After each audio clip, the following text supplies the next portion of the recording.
Buongiorno tutti. Dickie Biddle here, and I'm commentating on a match between Michel Muratori and myself in Riccione recently. I'll get on to more of the details of the match as we crack on, but opening with a 6-3, all standard stuff. So this was a round of 16 match I played against a lovely Italian player, Michel Muratori. A very strong player, certainly stronger than me. He hits me back with a 6-3, certainly stronger than me. I played him maybe certainly two times before.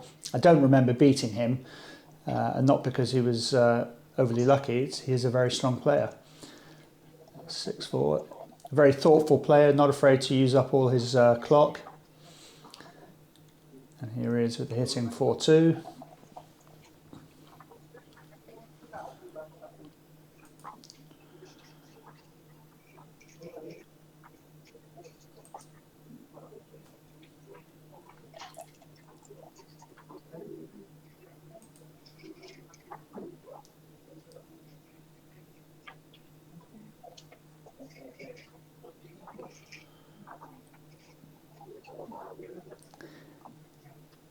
First tricky move of the game, he should have come round 15-10 because he's given me, I'm quite happy to hit him loose.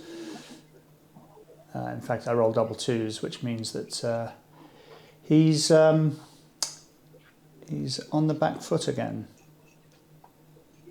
And I bring another builder down with 13, with the 13-9.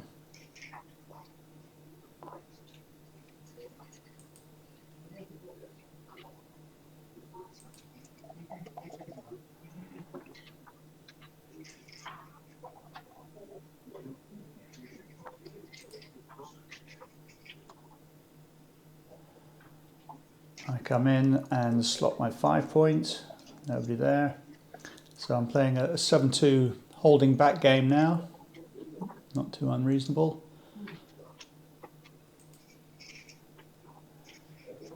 And I always say when you roll a 4-2 and you've already made your 4 point, it's a pretty lousy roll. But he's done the right thing.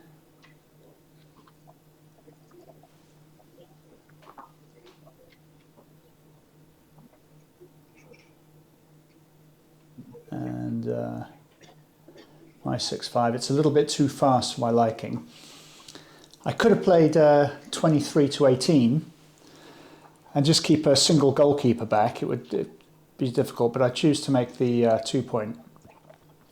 But either move is pretty much right.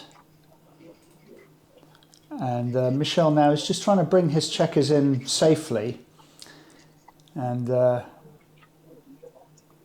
against my 7-2 holding game. He's and my home board is developing now.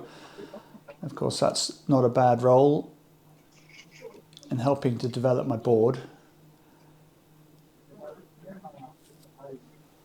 And again, I could have thought about splitting the checkers at the back, but I choose not to, and I play the rather dull 8-5, 6-5 coming up.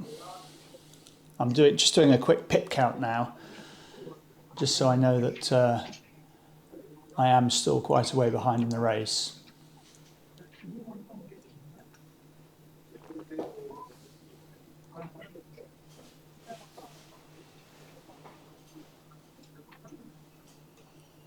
Yeah, so the rather dull move, but it's effective enough.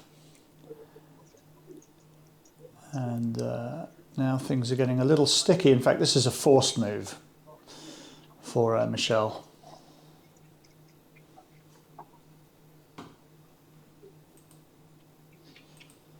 I'm failed to hit, and I don't really want to break anything up on my home board. I could afford to leave that checker on the midpoint, because I'm behind in the race. I don't mind recirculating, but I bring them both down.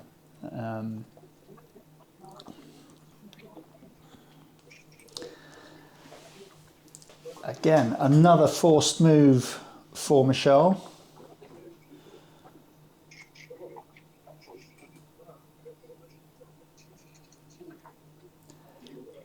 And I just bring both checkers in now. So they're both in range and able to make that 3 point. So I've got 3 checkers now bearing in on my 3 point, the white 3 point. And now Michel is thinking about the double. Not unreasonable. He's quite a way ahead in the race, 27 pips. And over comes the cube. It's not even a double. But it's negligible, and certainly I think a practical double. But it is an easy take for me. He's got a gap on the 5 point, and I've got the 7 point made, the 2 point made. It's not easy for him to play in against, and so I correctly take, thankfully.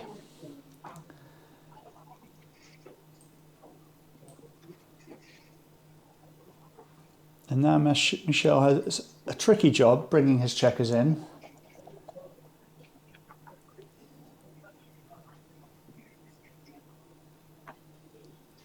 And a big roll, but I only need to play 1-6, which is helpful.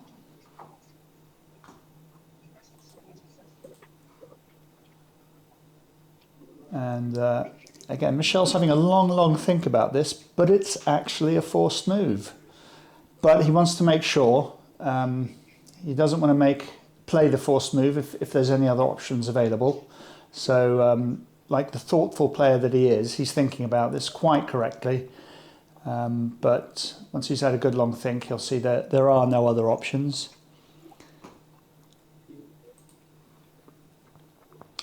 And I luckily roll the 6 and the 2, the 6 to hit and the 2 to cover the board.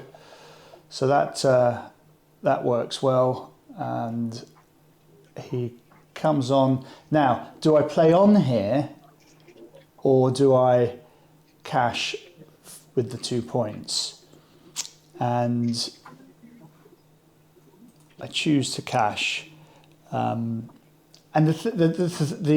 what drives me to cash at this point is that I was behind in the race. I was 19 pips behind. So I still had a lot of work to do to bring my checkers round. So I have a general rule that if you're behind in the race in that sort of situation, you're not too good and should take the points. So we move into the next game. I'm 2-0 up, and Michel opens with the splitting 6-4. That's really stylistic, you know, whatever floats your boat, but all those top 3 moves with the opening 6-4 are pretty much the same in equity, so whichever way you like to play it. We've now got into a sort of standard opening blot hitting salvo as we're both battling for bar points and 5 points. I roll a great double 2, which means I can come in and point on him in my home board, building another home board point, which is always valuable. And then I've got another 2 to play. And what I should actually be doing here, rather than moving that checker up as I've just done, is bring a checker down from the midpoint. So I've got more checkers in play. I would have been hit in this instance, but it still would have been the right play. And he responds with a double 2. Fantastic roll for him. And I'm up on the bar.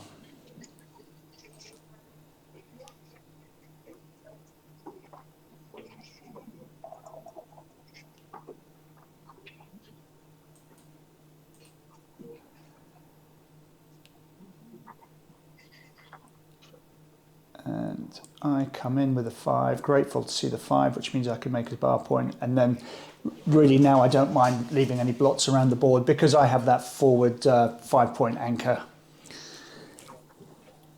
He fails to hit, and he's just got a bit of cleaning up to do. But can't do it easily. So he's now thinking about, well, he's going to leave shots. So if he's going to leave shots, he wants to put the checkers where he most wants them. And, well, maybe not, but that was the correct play. It's the fewest number of shots.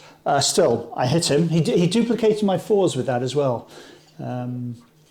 But there he goes. I hit him with a 6-2, and suddenly I'm on the front foot.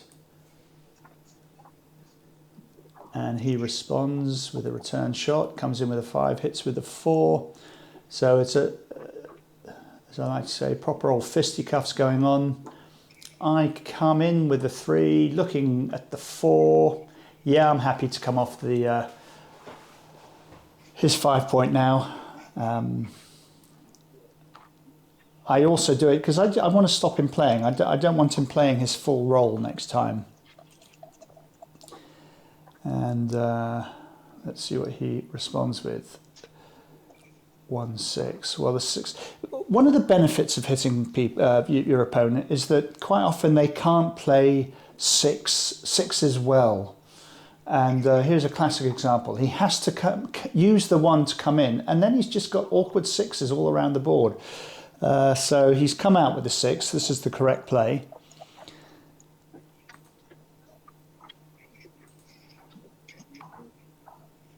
And I'm able to get the shot. Hitting with the 5, got a 3 to play around the board. Again, I don't want to have too many blots around the board, so I cover one of those up, and an outfield prime developing. Got to come in with the 2. The 4s are limited.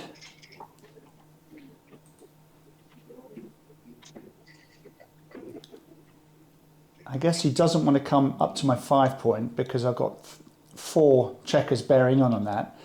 Now, I'm now thinking about the double. I'm ahead in the race. I've got threats. I've got position. I mean, it should point towards a double.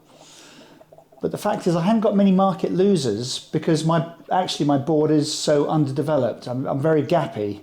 And in fact, double ones is one of my worst rolls. In fact, one of my worst rolls, and I'm going to end up playing this incorrectly by doing that, shifting the 2 points. Really, I should be cutting down the number of blots I have around the board. So I doubled badly, and I played double ones badly. So suddenly I've made things a little awkward for myself, having been in quite a commanding position, and just in typical backgammon style, the dice punish me as Michel rolls double 5s and looks to be making a home board point. He's a little underpowered for the blitz, which is why he's thinking about this. Because really you want to have 10 checkers in the zone, and he only has 9. So that's why he's thinking about this. This brings more checkers into the zone, so he now has 11 looking at this position. Ideally, he'd love to move some of the back checkers, but he can't. So he carries on with the blitz. This is actually correct, but you can understand why he would have looked for options. That's a great roll for me, 3-2. It means I can come in and anchor up, and suddenly I'm back in a commanding position. I've survived the blitz. 3-1, now he's got to sort of clean up his act again. He's looking at making the 9 points, but that leaves him quite stripped and very inflexible. So he's now looking at 9-6, and he's going to play. So spread all his builders in my board.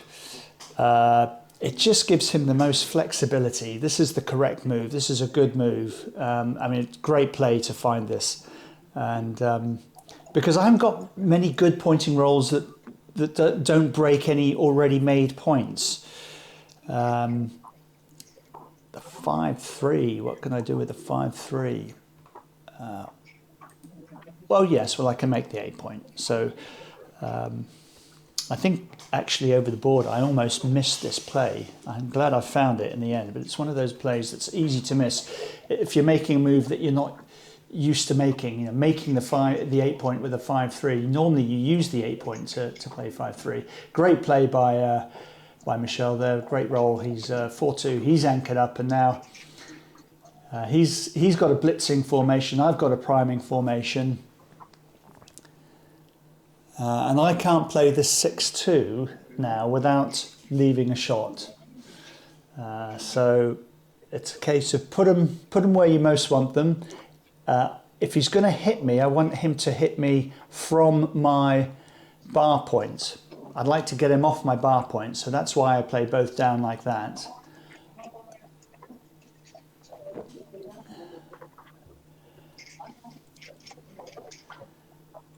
He'd ideally like to roll the 6. Doesn't. And has got to play the rather nondescript 5-4. So now he's stripped in the outfield. I've got that spare checker on the 11 plus spares on my 7 and 6. I have to keep my anchor there. There's no point breaking it because he has got a 4-point board, but I can play that in without leaving a shot. And now Michel rolls a 6-5. And occasionally it's right to come out with both with the 6-5, but in this instance it wouldn't be right because it gives me several fly shots. I hit with 10s and 9s, but also I've got quite a few pointing numbers, either to make the 5 points or to point on the loose blot. So he's just given me too many good things here available to me, and he should have just played the rather boring 13-2 that would have given him given me just one fly shot. So I'm now looking, I'd like to get the fly shot in. I'd like to, if I can roll the dice properly on the board, I'd like to be able to hit one of those checkers outside. 6-5, does it go? No, it doesn't. It doesn't go. But I said I'm either going to get a fly shot or I'm going to get a pointing number. And here we have the 6-5 pointing number.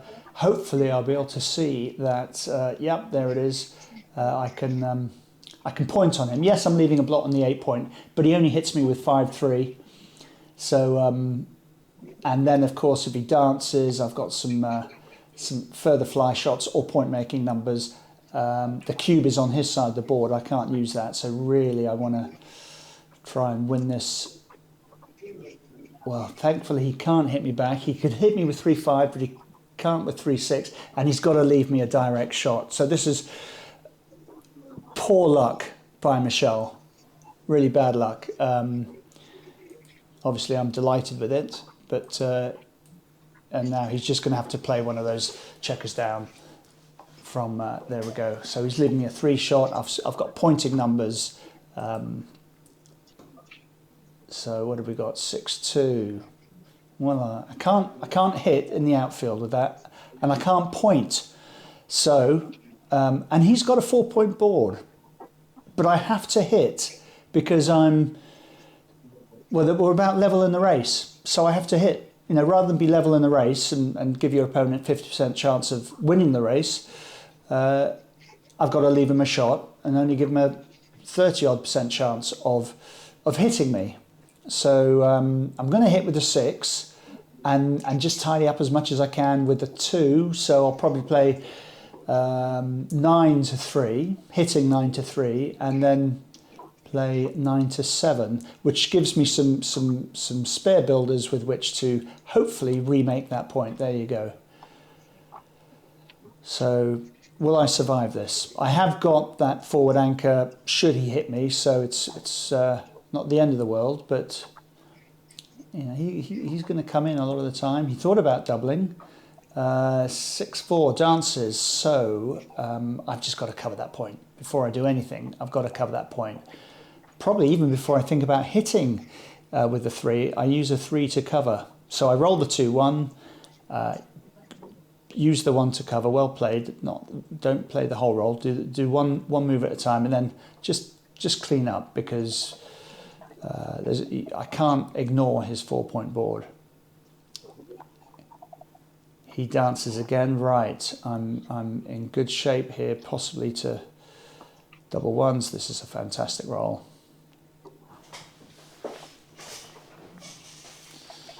Fantastic roll. Right, let's see if I can pick up some more blots.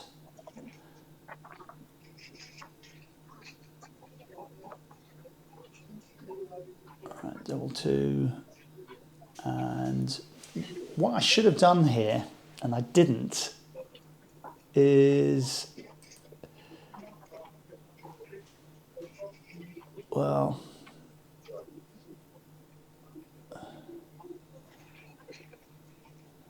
I thought about playing to the ace point, but actually that's I could come a crop with that. So actually the move I made isn't so bad. I thought maybe I'd made a mistake there, but not so bad. He dances again.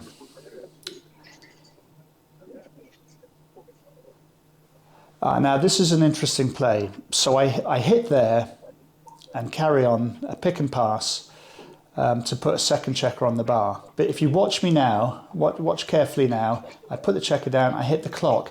So I've failed here. I realise after I've hit the clock, and Michel, hugely generous, says, "Don't worry, you hit," and he says, "Put the checker on the bar." Huge sporting gesture by Michel. Many players wouldn't have done that, and I spoke to him after that, and I will speak later in the match about this. But a lovely gesture by Michel, and obviously I'm very thankful to him for that. So now I've got to stop him anchoring, and so I will hit him whichever way I can. So certainly I should be playing that 5, but let's see. Let's work out what happens if I roll a double 5 after 1, 2, 3. Well, if I roll a double 5 after the way I've played it, I can cover on the ace point. So that's I can't cover on the, yes, I can cover on the ace point without crunching my board. But I'm just wary of the big doubles that I might roll outside of the board. So for that, I'm trying to get that back checker home. And now it is just a simple case of bringing it in. And 5-4, and just bringing them in. Gammons are there for me to win. I'm not going to win. I shouldn't be aiming for a backgammon. I should just be playing to win the gammon. And that's the right play, though, because backgammons can't be ignored. And right now I start just clearing from the rear. Clear from the rear.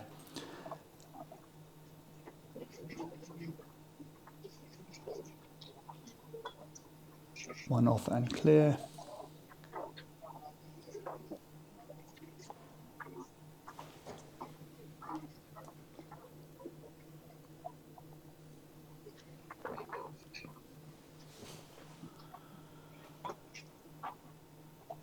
So making sure that I'm not leaving an odd number at the back of the stack. Michel's able to come in with 1. Just avoid rolling the 1 now. 5-4, that's good.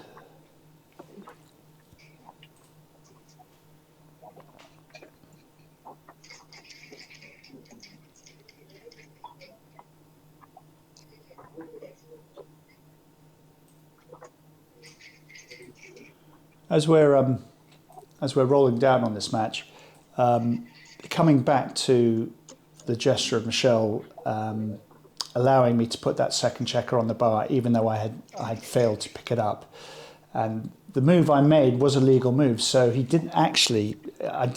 He could have said no, that was a legal play, but he knew what I meant to do. A magnificent sporting gesture by Michel. I spoke to him after about it. I mean, he on hindsight, he gave away 2% equity, match equity, by doing that. So it was not an insignificant amount of equity to give up by being so sporting. And I said to him after, you didn't need to do that. You're perfectly within your right not to do that. And he said, no, it was never in doubt. We're friends. And that was just such a lovely gesture and a measure of the man, because he's such a lovely guy to play with. I don't always beat him. But I certainly enjoy playing him. Okay, so I'm now 6-0 up in this match to 11. This is in the round of 16 in the Championship Main in Riccione. The first time I ever played Michelle was actually a year previously in Riccione. We were in the consolation final. So here we go. We're both developing our boards. We've both made our 5-point boards. So this is shaping up to be an interesting game. The 5-4. He's just shuffling the builders in, still giving himself lots of flexibility. And I've got a 3-2 to play here. And I go for the rather mundane. I do this because I figure he can't point on both of them. So if he hits me on one, I can get the other. But XG actually liked slotting my 4-point there, playing 13-10-6-4, which is an interesting play. Sorry, the board has moved on since there, but that was my 3-2 could have been played that way. And here we go. Michel is thinking about the double, correctly thinking about the double. He's got, he has got quite a few pointing numbers, 8 pointing numbers. The double sixes are very good for him anyway. He chooses not to double. He should have doubled me there. And now, you know, he sort of finishes making his prime. He's going to knock me off the edge of the prime with his 3-2. And if I dance, he will certainly double me out, and having missed his market. And being 6-0 down, really, he should have doubled me the move before, got me to take. And, you know, when you're 6-0 down, when you've got a big lopsided score like that, you've got to get in early with a double. So he missed an opportunity. He's only won the 1 point, which I'm sure he'll be happy with. But I think he might also be frustrated that he hadn't found the double before. So 6-1, and this is an interesting game coming up once we get through the clock malfunction. There we go. So I open with a 5-1. He then follows up with a 5-1. Neither of them particularly good opening rolls. And then I roll this 4-1. And whenever I get the 4-1 in this position, I sort of mutter to myself, in the absence of anything else, because there is nothing else you can do, even though it just doesn't feel like a great move. So now he's got a little bit more flexibility, and I have a checker sent back. And this is a classic game scenario. We're now going to battle with each other for the 5 points. So I hit him now on the 5-point. And again, coming back to that point I made earlier, when you hit somebody, it invariably means they've got a bad 6 to play.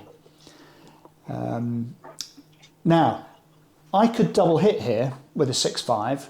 But I'd have 2 checkers in my home board, sort of a double tiger. But here the anchor is more important because it really nullifies any priming game that he would be trying to develop, and also make a blitzing game difficult. So that's why I played the 6-5. His 6-3 is going to be fairly standard. Coming down with the extra builder. Doesn't mind getting hit. I've got a blot in my home board. And I roll a double 4, which means I can make my 5 points, strengthening my board. And I could come off the bar point, his bar point here, but I play 8-4, 8-4, leaving a blot, but giving me the rack. And the rack is when you have your 3, 4, and 5, 4, 5, and 6 points made in your home board. And it means your opponent has to sit up and look at your board and can't play too loose. 4-2, I always say a 4-2 when you've made your 4 point is a very ugly roll. And here it is. It's not a great roll for him. Is he gonna stack his 4 point? He won't want to. He could hit, but again, you see, I've got the rack, so he's got to think twice. Okay, so he's played all those checkers in. not the best of rolls. I'm now going to start, see if I can make the barrel, which is when you have the 3, 4, 5 and 6 points made in your home board. Michel's going to have to carry on playing ugly. No, he doesn't. He goes for the hit. He goes for the hit because I have got a blot in my home board. So that's the correct play. And I'm now, because I want to make the barrel, will come in on the 5 point. I'd like to have go in earlier, go on one of his lower points, but you know the fact that I can make the barrel is very strong. He now has to play his 6-5 in, and he's stripped outside. I've got a 4 point board. He's got a gappy home board with a blot. So my spare checker on his bar point, I can now play quite happily without much fear.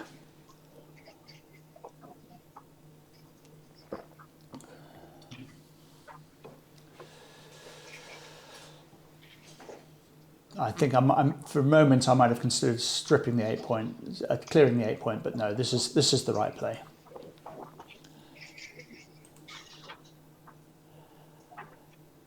Well, that's not a bad roll, but it does leave a few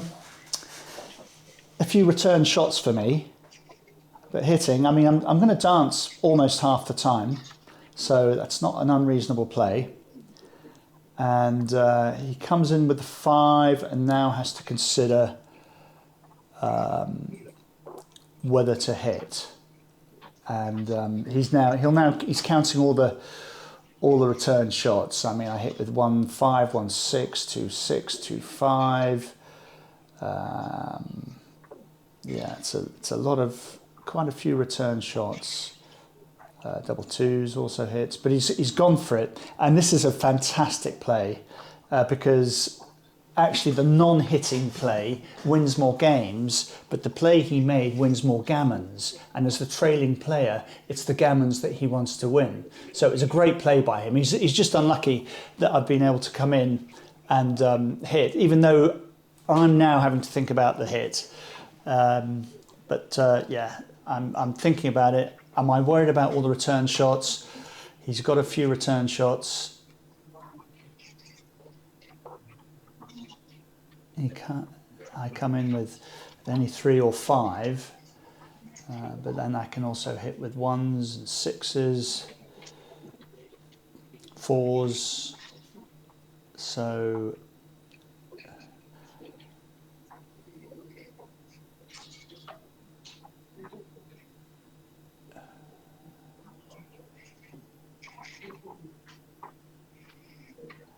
sorry, this is the play that wins him more games, and the hitting play wins him more gammons. Sorry, what am I saying here? The non-hitting play, this play wins him more games, but the hitting play wins him more gammons. And he does really well to find the correct play here, because it's the more gammons that he wants.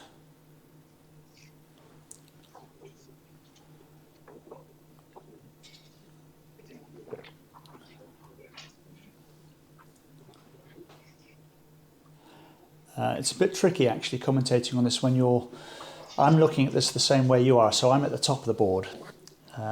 So occasionally I'm thinking I'm red, but actually I'm not, I'm white. So forgive me for any errors I make in my commentary. But the key point here is that Michel finds the correct play. Any other move is a blunder, and this wins him more gammons, even though it doesn't win him as many games. I dance. Now he could go on for the gammon, but it's not an easy job to do because his 5 pointers open on which I'm sitting there. He hits me with 6s and 1s and 3s, but he chooses to cash for the game, and it's a pass for me, an easy pass for me, and he's correct not to play on there. So he makes the point to go 6-2 up.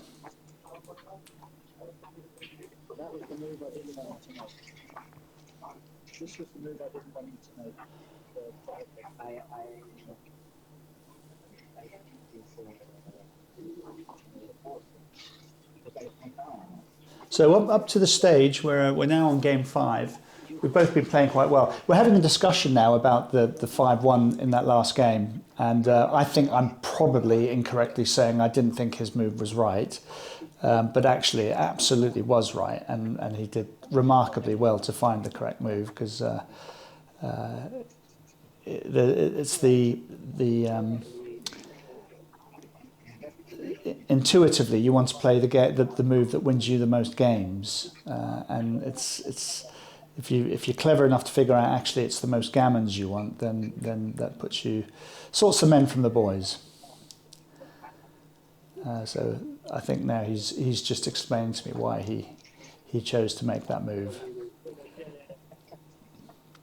Anyway, as I said, a lovely guy to play against, Michel Muratori, an absolute gentleman. And I open with a 6-1 as we go into game 5. We've both been playing quite well. I think we've both been very pleased with the way we've played so far in the match. So below 5 for both of us, and probably even lower actually. But as the match goes on, it tends to get a bit trickier. We play some more complicated positions. 5-2. Now here we go. This is where I make a blunder, because I have an aversion to the 5-2 split. So I play down from the midpoint, which is a blunder, but it's a blunder I'm prepared to carry, because I just do not like splitting from my opponent's ace point to his 22 point. I'm rewarded for my play with a 6-5 hit.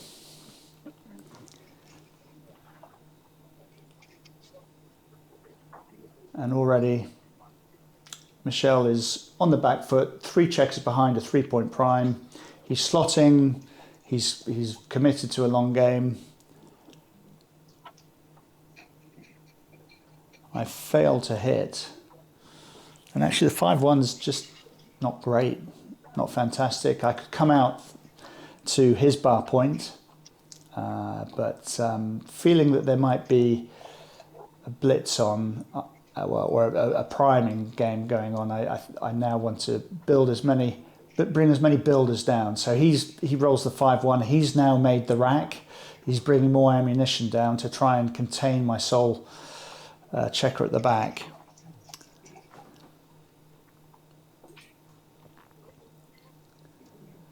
Three 3-1, fantastic roll. I make my 5 point.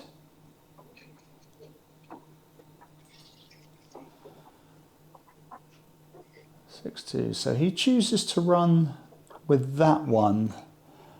I think it probably would have been, yeah, that's right. That's the right play.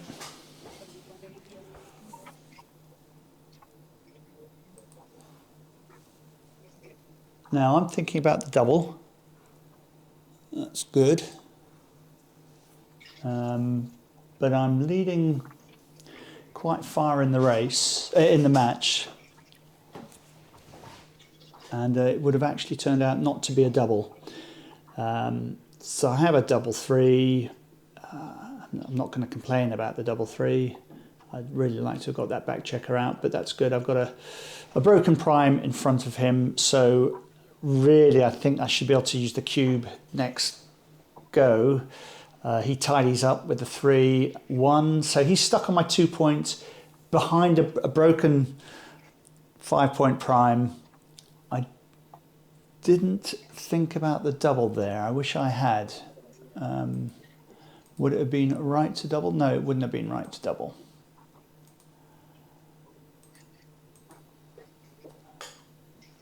But certainly now I'm thinking about the double.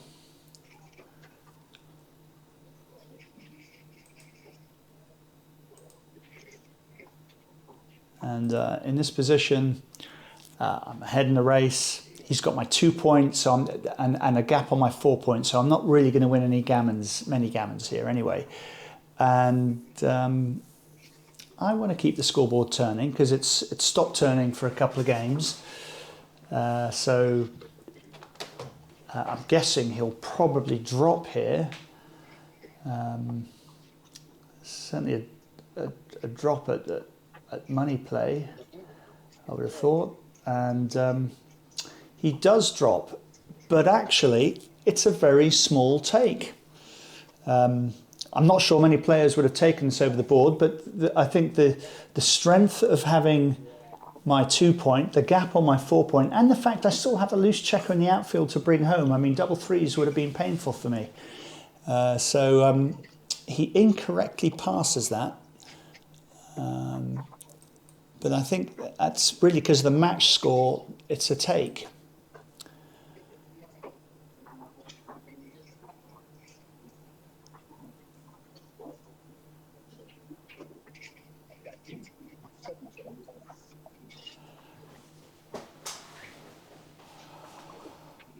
Right.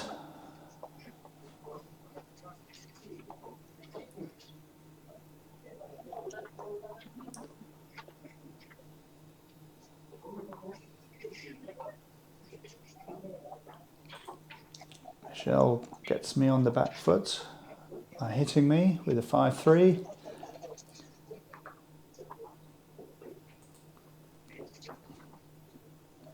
And rather than make the forward anchor here, I come in and hit. I'm committed to playing a long game. I don't mind not making a forward anchor at the moment. I want to keep his checker back. That's a great roll for him.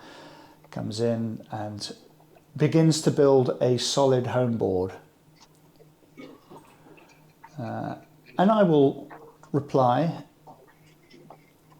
with a similar 5 point making move.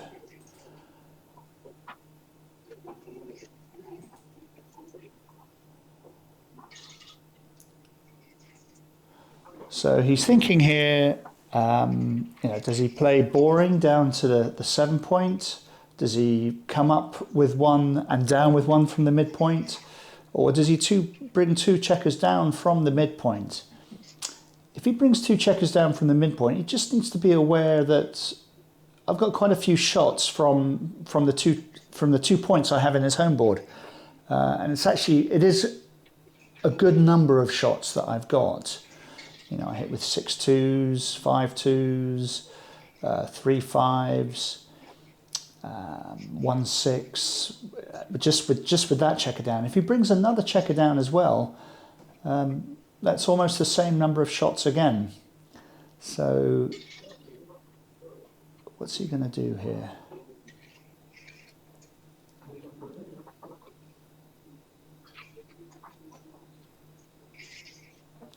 Yeah, he brings a second one down. So he's left me a lot of shots there. I mean, fantastic. It means all his checkers are in play. There's no checkers on the board for him that aren't doing anything. But it comes at a risk. And can I hit? I can't hit. But what I can do is break up that prime he's looking to develop and making a point right bang in the middle of it. So he's now got to try and safety both those checkers if he can, or will he choose to make the rack in his board and make his 4 point?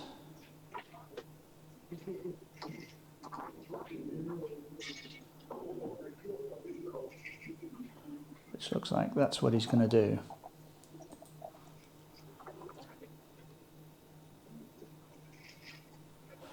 Fantastic roll for me. I make the rack and I'll hit with both and moving up to make the next point up. So in with the 3. He's now got an awkward 4. Does he hit loose? Bearing in mind my home board's quite strong. Does he come out?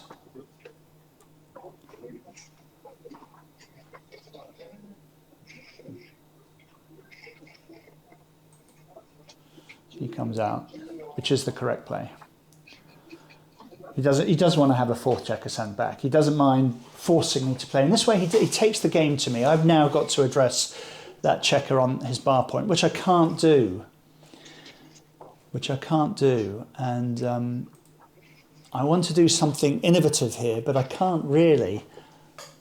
And I'm going to end up playing quite the dull play. So he's now, the door is open for him to make that bar point, and he does. And in fact, he does a lot better than that.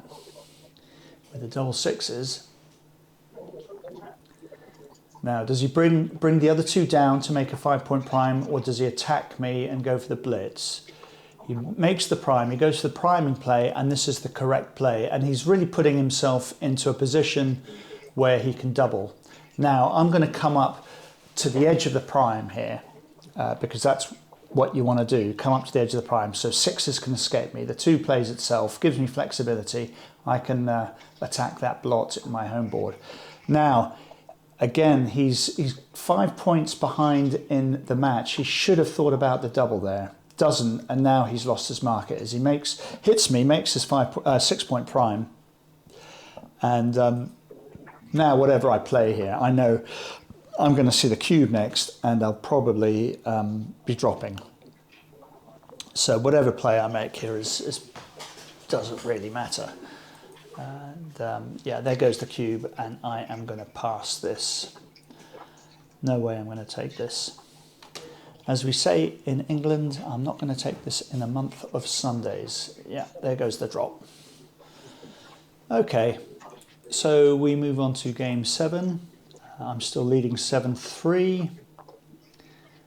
And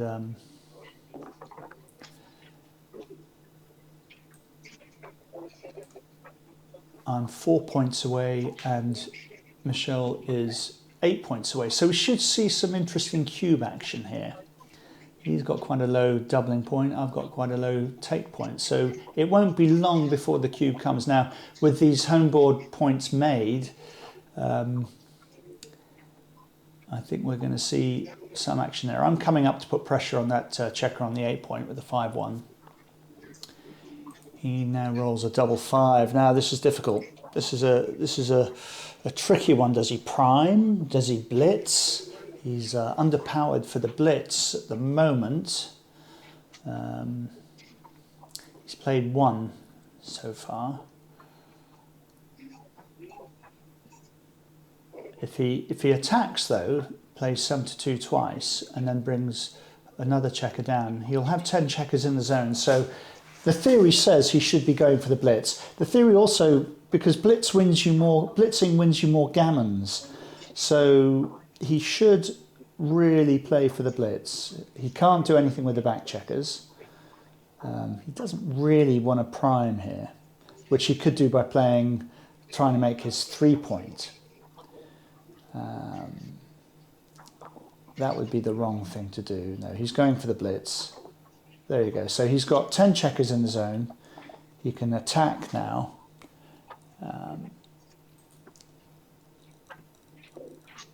Now, because he's blitzing, I don't want to split those back checkers, because there's nothing he'd like more than to attack me on those checkers. He makes a great 4-point for him now. So now his game's gone from blitzing to priming.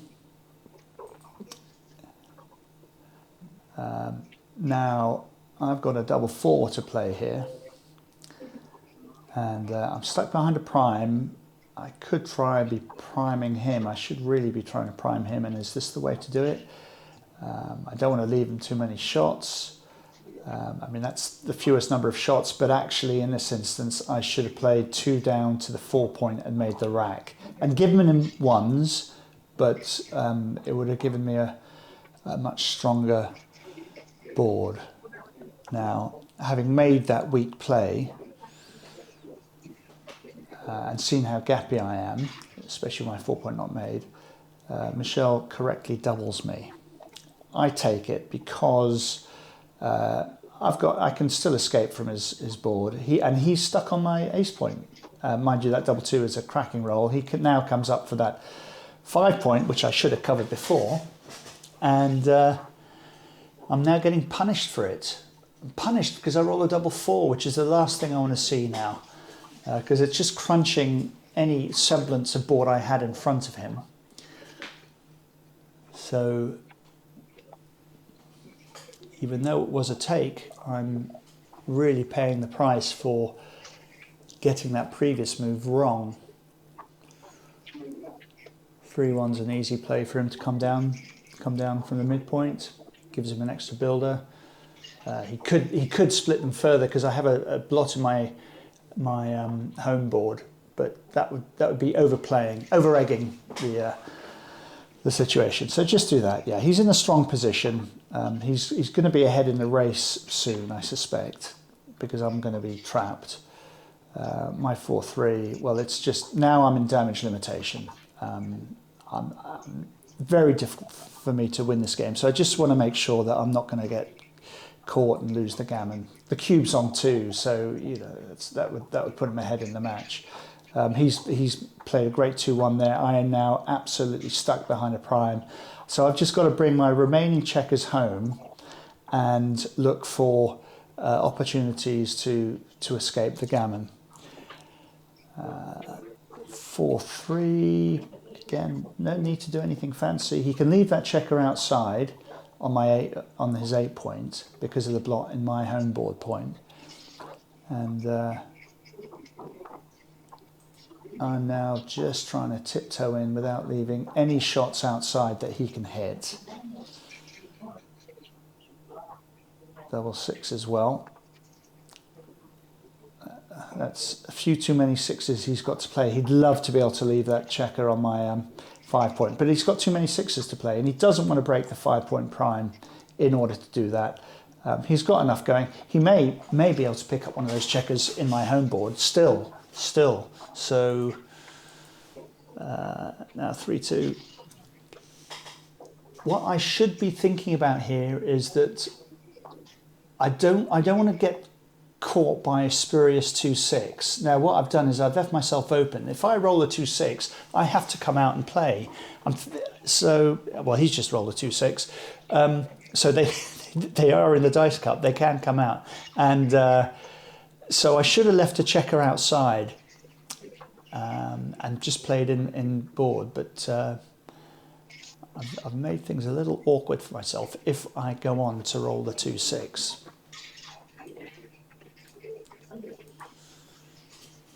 He's just making sure that he spreads his builders correctly, and he plays 14-6, but it's not much in it really.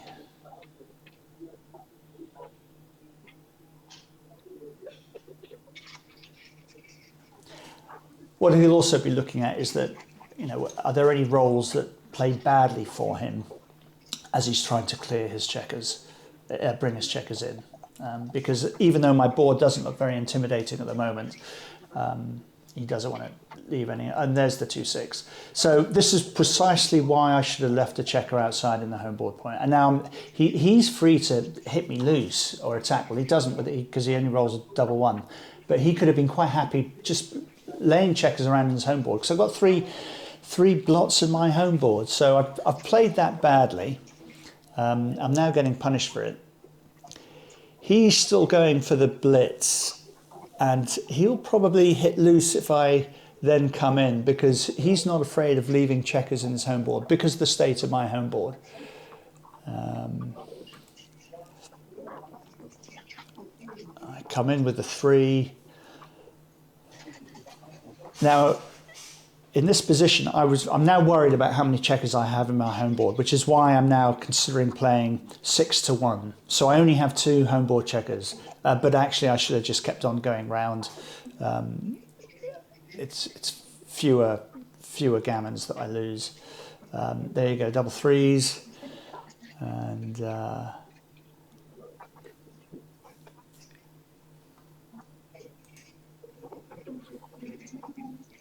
now the clue in this position is that he could afford to have 2 blots outside his home board because of the state of my home board, and it just means he can close me out quicker.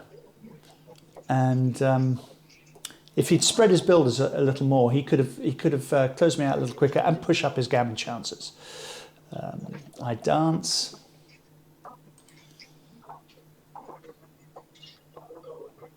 Now's the time to leave a blot outside while I'm still up in the air.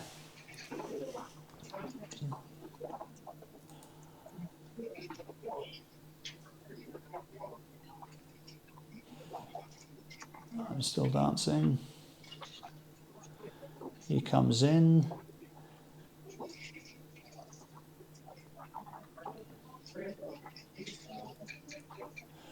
And because of the small number of gammons that he has here, he really should have taken one off there. But he plays for the... Well, it's not that much safer, really. I'm still dancing. No, he's now got a 5-4 to play. Okay. So gammons are there. I really haven't got a board to worry about. He really should be taking 2 off here. And not just, yeah, go for it. Gammons are worth so much to you. Take 2 off. That's right, well played. Okay, I'm in and around. I'm going to stay there because he has gone for the gammon. There are some shot leaving rolls there. That's not one of them. But he now has 3 checkers off. Double 3. So I now want to clear up all the blots that I have in my board. And I'll play one of those. I only want to play one of those. So I keep the 5s if I need them, because I want to stay just a roll or 2 more. So I should play 4 to 1. That's right. Brilliant.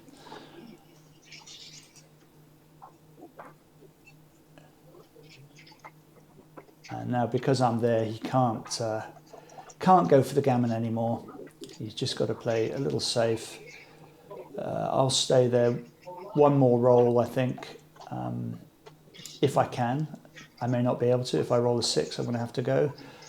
Yeah, now it comes to 6, so I've got to go and just go to save the gammon. Very few wins here.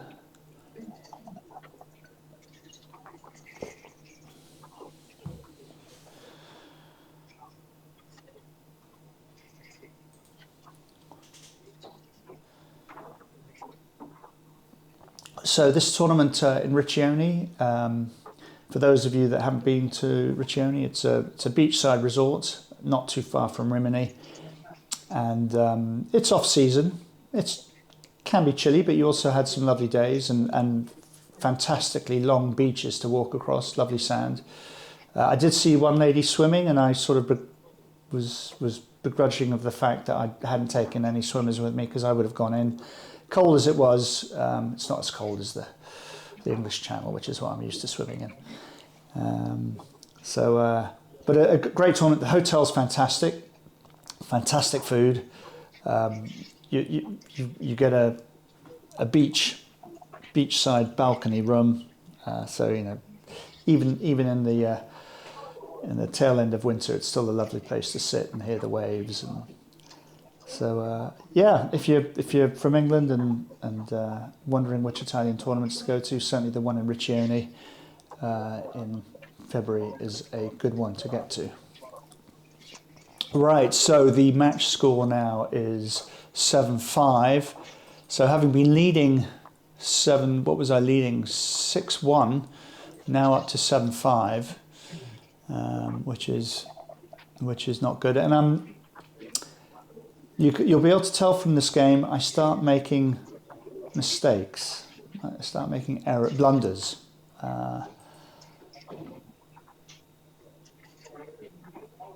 So Michel correctly plays the 2 up to, so he can peek outside of my prime. 6s will escape him. I play the 5-1 down, and 6-4, so he'll point on me. And starts with a blitzing strategy. Now, because he's blitzing, once again, I won't want to split those back checkers, and I'll play 13-11 down,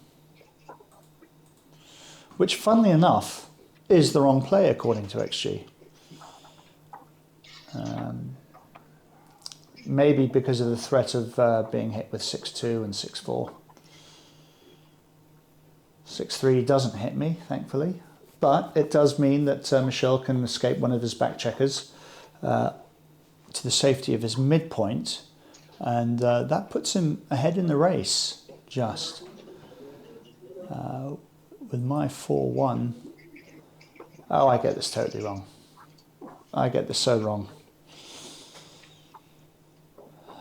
So, having said I'm not going to allow him to blitz me, I then split my back checkers and play out the back. And really what I should have done was played 11-7, 6-5, which seems like an obvious play when you see it, but he would have hit me anyway, and he has hit me. But thankfully I'm able to come in and make his bar point. So even though I made the wrong play, I'm still rewarded with an okay position.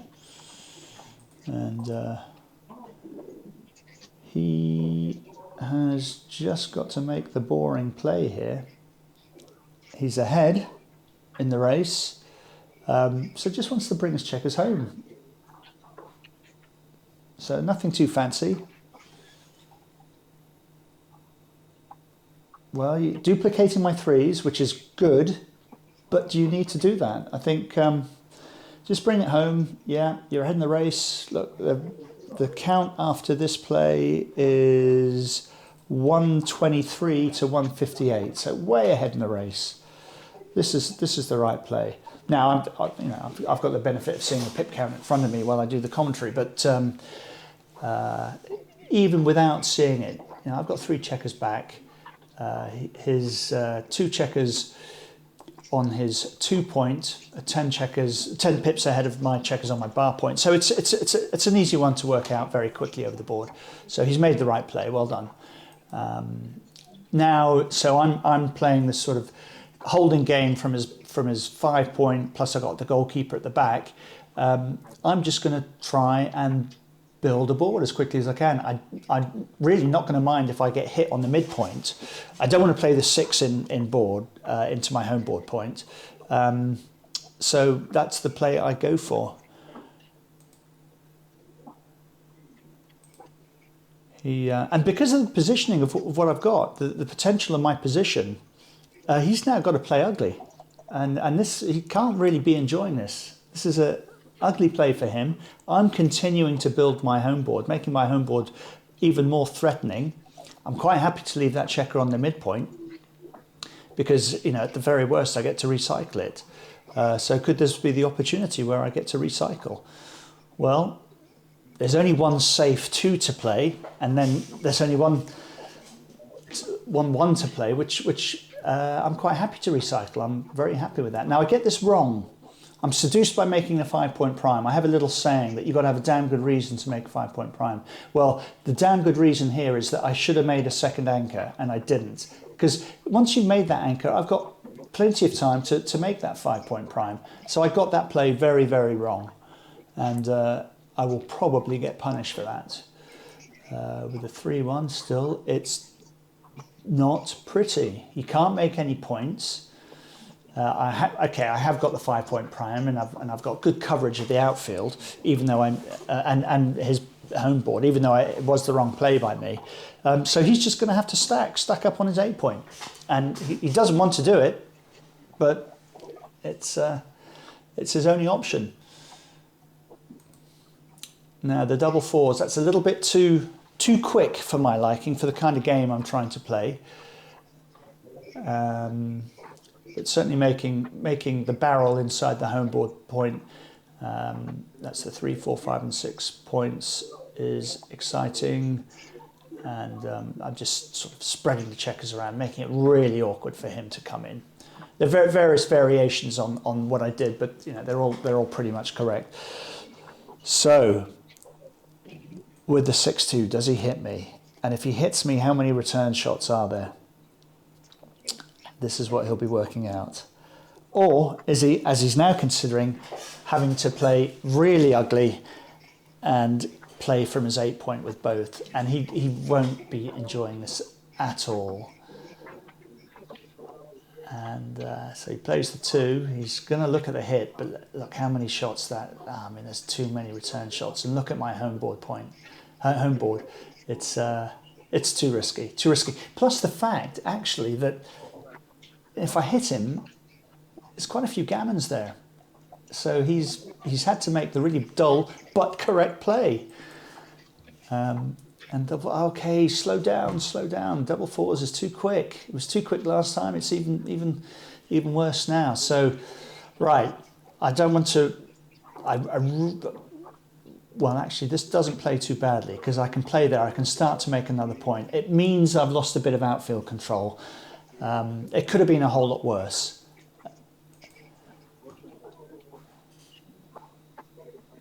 And the 5, and it's just getting uglier by the minute in his board. And you know what? I should have doubled here, and I never saw it. And being the leading player in the match, I never would have thought I should double. But you're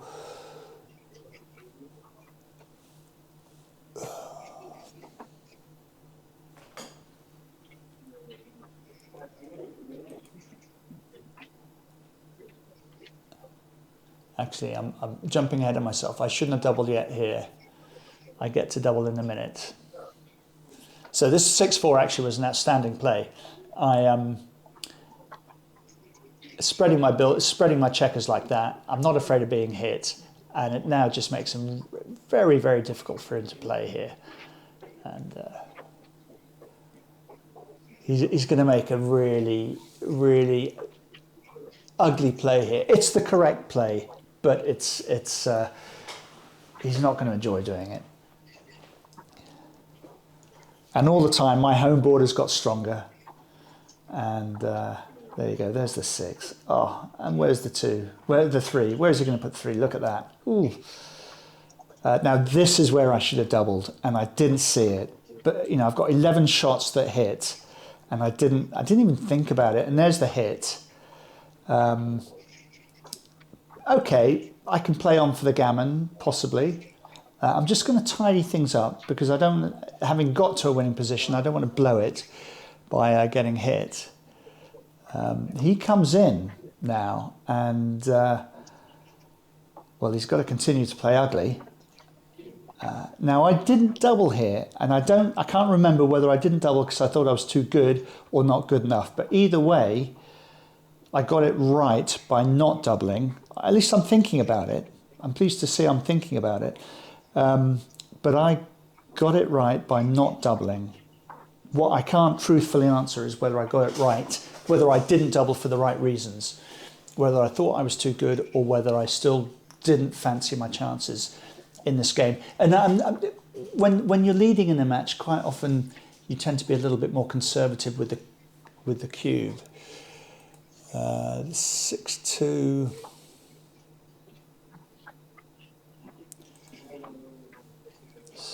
So now I have to play this. I'm still almost just about level after this play. I'm level after this play on the pip count. So how should I be playing this? Should I be playing this gung-ho or safe? And that's what I'm thinking about. Because I can play this perfectly safe. 16, 10, 8, 6. Or should I be spreading my checkers around to try and pick up another checker if he can't come out? He's got no home board to worry about.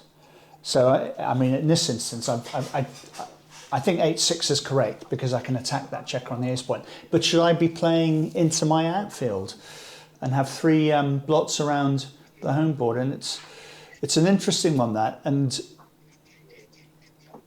I'm trying to calculate which is going to win me more gammons. Because now that the score has tightened up and I'm 4 away, gammons would be valuable to me.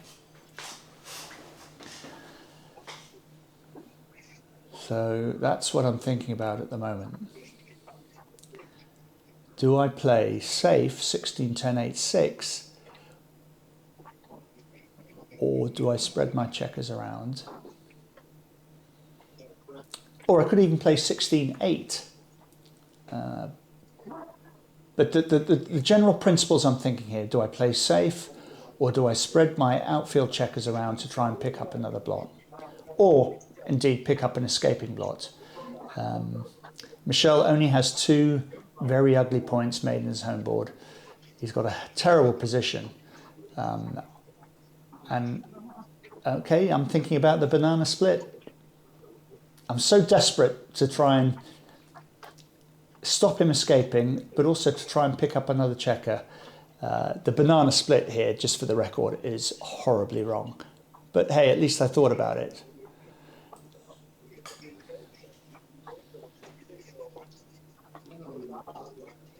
See, that's... Okay, actually, that was the correct move. That was the correct move. I was thinking about... Yeah, that's the correct move. I had thought about 16-14, but 16-10 is correct. 6-1, so he comes out. Remember, in Italy we play dice on checkers, so he wants to come out. Any other move leaves too many blots, and now he's looking for any way he can duplicate.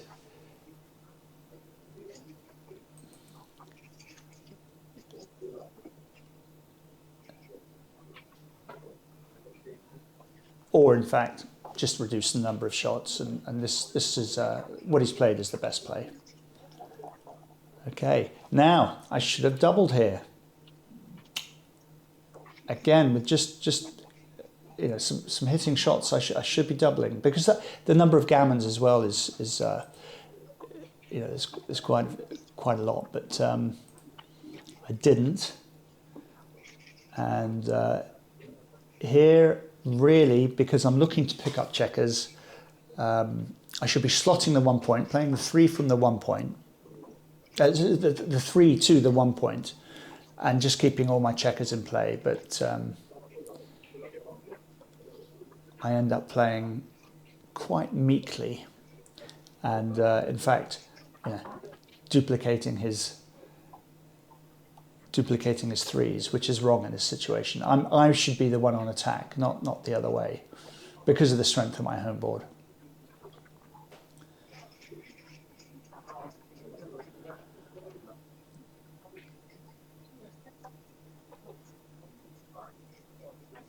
So he hits me, punishes me for being meek.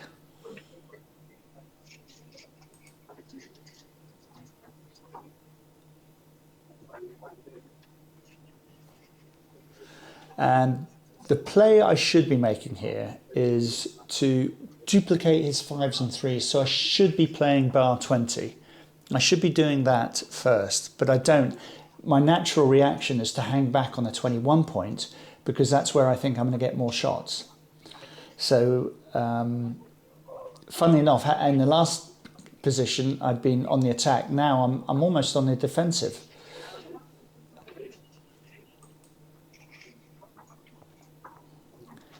Now, he's thinking about the double, but he hasn't got it. But he has got a good roll here, and I'm sure he'll find the right play. He can improve his home board, hit and improve his home board. Or is he going to play safe and continue the ugly theme, which has been right for him all along so far? Or should he go on the attack now? And maybe see if he can maneuver himself into a situation where he can double. He gets the right play.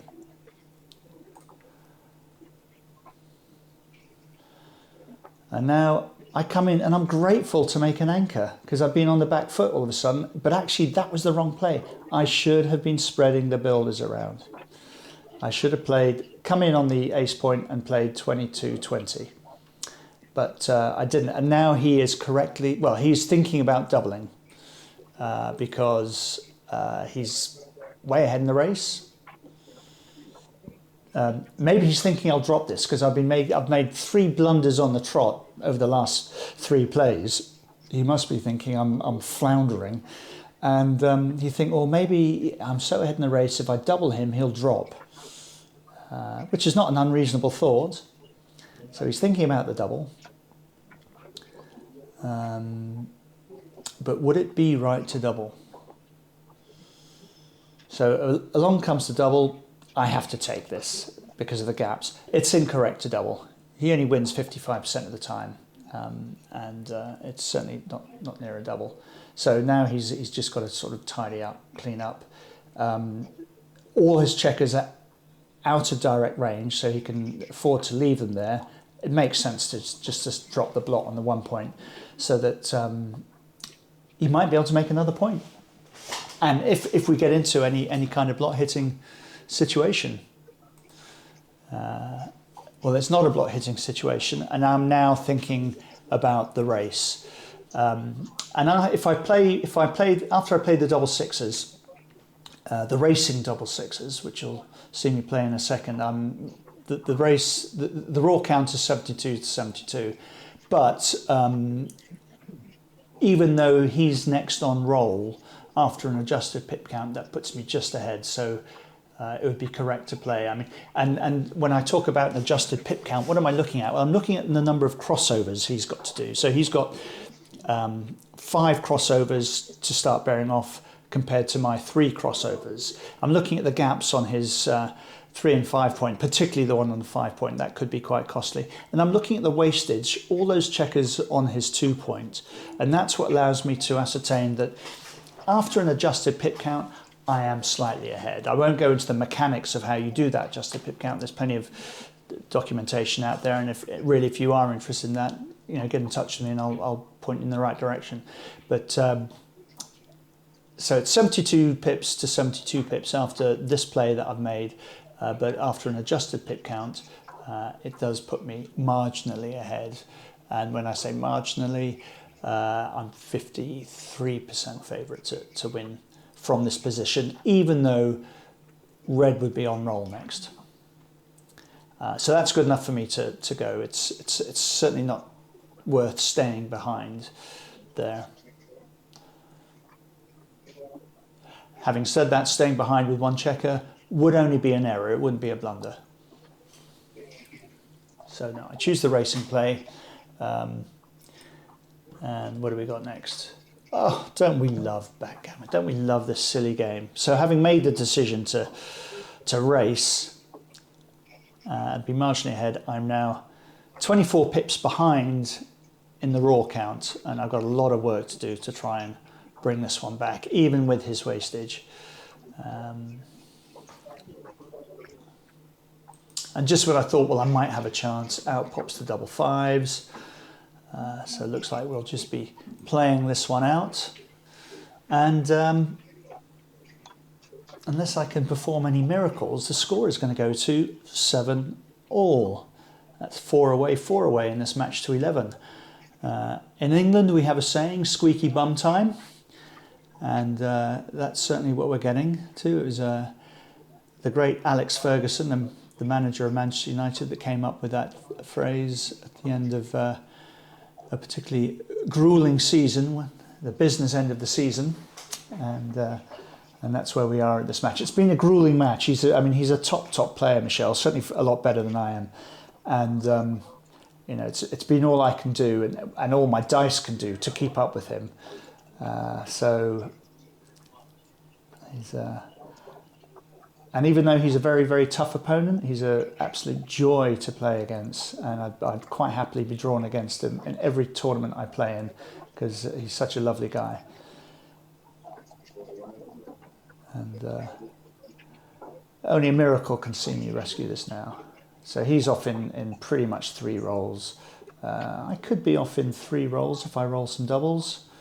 That doesn't do it. So I now require 2 doubles to win, of which they have to be the double 6, double 5 to start off with.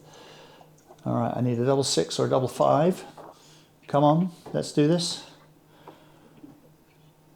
No. So that puts it beyond reasonable doubt, and the clock gets stopped. And we go. So I didn't play that match very well. I got a lot of things wrong with that match, and it's certainly one that I've gone back and spent a little time looking at. It was a unnatural position, an unfamiliar position with Michel's awkward home board, where he only had checkers on a 6 and 2 point. And yes, it might be awkward for your opponent, but it's also unfamiliar for you to play against, and that's why I ended up making up quite a few blunders in that mistake. I mean, it was the worst game I played in this match. So now that the score has gone to 7-all, And I've opened with a racing 6-5. I've managed to get one checker out before he bolts the door shut. There you go, 6-5. So I've now got to come down. So I'm looking at possibly getting hit again. Fortunately, he misses. And interesting play there. XG prefers the 7-4-6-4, making his 4-point board. Probably because I have a blot on my bar point and I can't do two things at once. I can't cover that bar point, so I make my 3-point. Thankfully, he misses again. And XG likes him making the 4-point prime here. But he chooses to get his back checkers moving.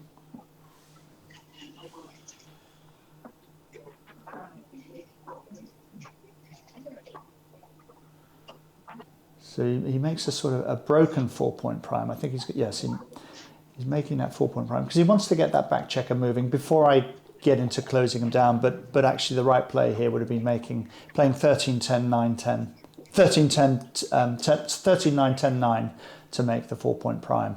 Now I could make the 4-point here. I could make the bar point. I could hit to that. But I choose to make the bar point. What I didn't think about, annoyingly, is the double hit, which would have been the correct play.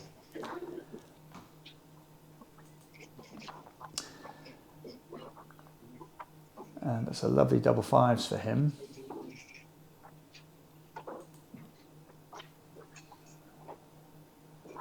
Now, how should he play this? He could have thought about hitting on the ace point, which would have been the blitzing play, which is probably what you want to do at the at this match score, because gammons are valuable. We're an even number away from target. So, but I've punished him with a double 6.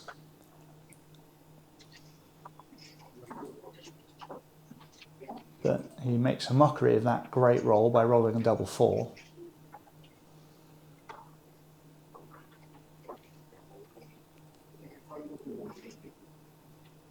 And now he's got a choice between making his 4-point or making a 5-point prime. And there's my old saying that you need a damn good reason to make a 5-point prime. Well, in this instance, making the rack would have been, making the 4-point prime, including the rack, would have been a damn good reason. So I'm able to come in with a 3 and hit with a 5. So there's a little glimmer of hope for me. But no, over comes the cube, and I have to look at this. I'm stuck behind a 5-point prime. Yeah, he's in the air. He dances half the time. And but I drop this. And it's very marginal. XG doesn't really...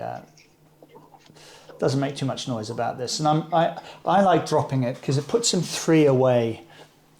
It puts him an odd number away. So you're not giving away too much equity by dropping this, even though in theory it's correct to have taken that cube. So 8-7 down now, and Michel opens with a 6. I open with a 6-4, and so I'm playing the gammon play. I'm making points. The blitzing play. I want to make some home board points, and Michel does the same.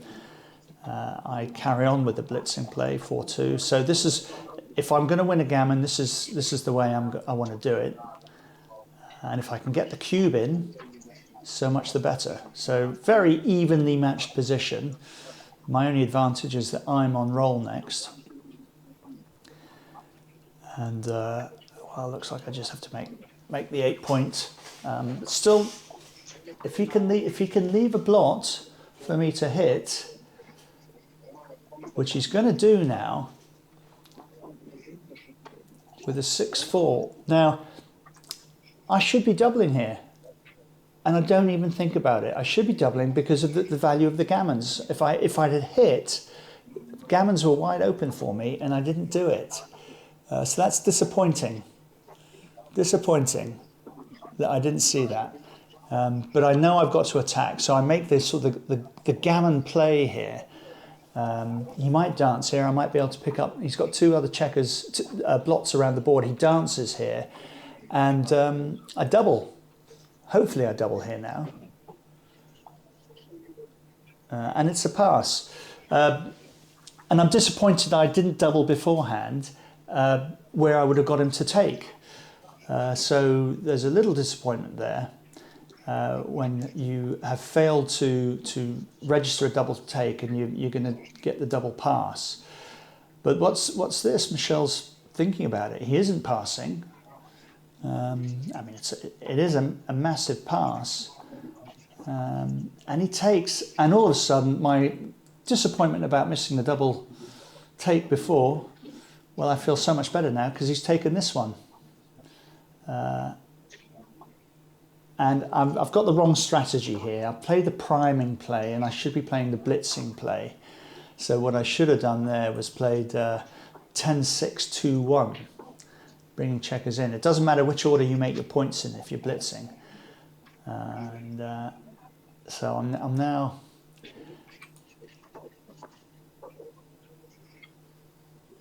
Well, not much in these plays. I could split the back checkers or just come out with one. Duplicates his sixes by coming out here. He's now going to use that six. He'd like to have maybe come out before, but he's going to hit now. I will come in with the 5 and just leave the fewest number of shots by playing the one outside.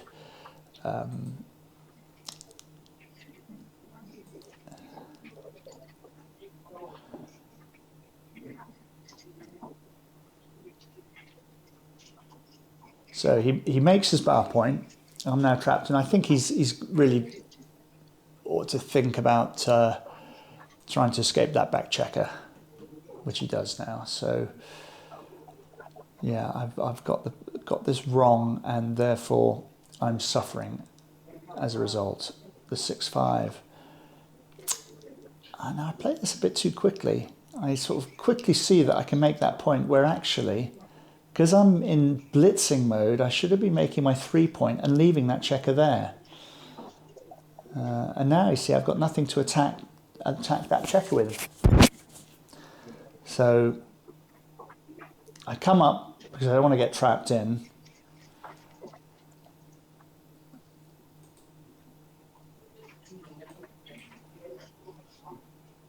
(3-1), he can just make an outfield point to allow him to bring the checkers in safely. Rather belatedly now, I'm going to make it my 3-point, which is probably the move I should have made before, to make the 3-point and give myself a 4-point home board and just make him a little bit wary of the way he bears in.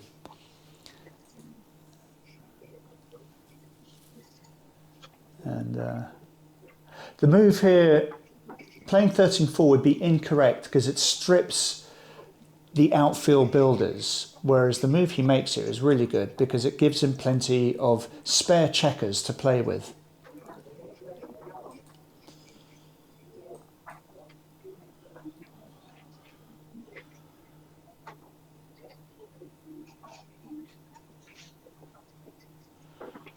And I should be taking the game to him here. So I end up playing in my own board. I should have actually been coming out. He's got a lot of checkers bearing in on the points, and there you go, double 4. I should have come out with that checker before. So he's now got double 4 there. He's got another 4 to play.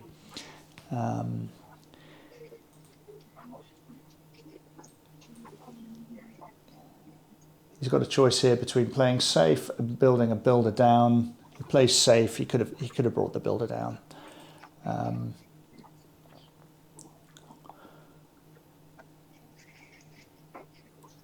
Again, I'm sort of dumping checkers.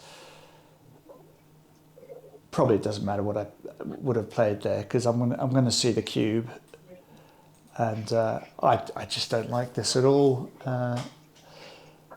Don't like this at all. Too much work to do. I'm way behind in the race. He has got his 5-point open. I have got an ace point game. I'm not entirely happy about the state of my home board because I've sort of dumped checkers when maybe perhaps I should have been playing off my midpoint before. But an interesting thing about this position is that my take point is 17%, 18%. So ordinarily, that position probably would have been a drop. But in this match score, it's actually a take. So I was wrong. In fact, it's not even a double. It's not even a double. So I've dropped this this cube, and I'm very, very wrong to have dropped it because I win almost 23% of the time. And I should have taken. So now I am 10-7 down, Crawford. I've got a 17-18% chance of winning this match. And I had a better chance if I just played on in the last game.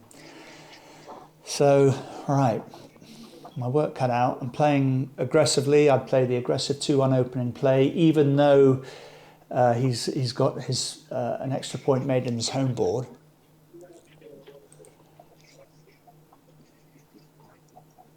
And he's now trying to close my back checkers in. He's duplicated my sixes.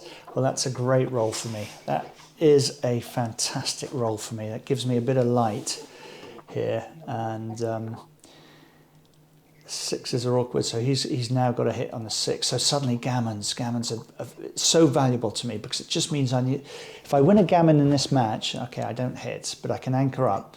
If I win a gammon in this game, I should say, it means I only need to win one more game next time. So that's why I'm going to play extra hard for a gammon here. So that's my four. That's Michel's 4-2. So he'd probably make his 4-point prime because that's quite a valuable asset. Yeah. And double threes. Well, I'm going to make a 4-point prime now. So it's a prime versus prime game, but I'm up towards the edge of his prime, and he's got 3 checkers way back. Well, this is a good roll for him. This helps him. Now, does he make his 4-point here, or does he make a forward anchor? And because he's trying to protect against the gammon, he's going to make that forward anchor. So he makes the correct play here. I've got a 5-4 to play here, and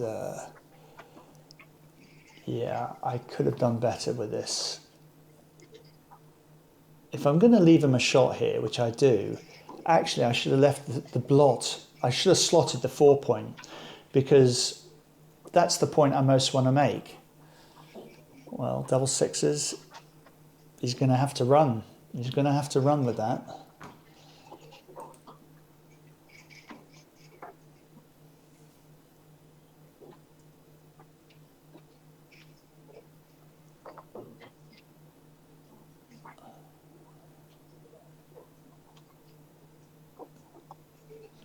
Yeah, and I think what he should have done was actually just maybe left the those 2 sixes on his 16-point. Right, I hit him. I've got a 4 to play. Again, I could have slotted on the 4-point. I don't mind losing a gammon here, so I ought to be making plays that are going to win me the most gammons. He comes in on my 4-point. Right, I've got to hit loose. I've got to attack with everything I have. And 3-1. So I slot on the 4-point.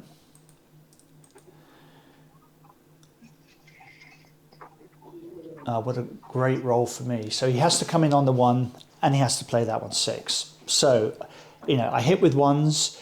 I cover with 2, 3s, 4s. I escape with 5s. Okay, I cover with a 4 and I hit with a 1. This is fantastic. And suddenly, gammons are looking good again. Provided he doesn't get a decent anchor here. Well, he's anchored on the 2-point. But the 4's awkward. He's going to have to play it over the back. He doesn't want to leave me a blot.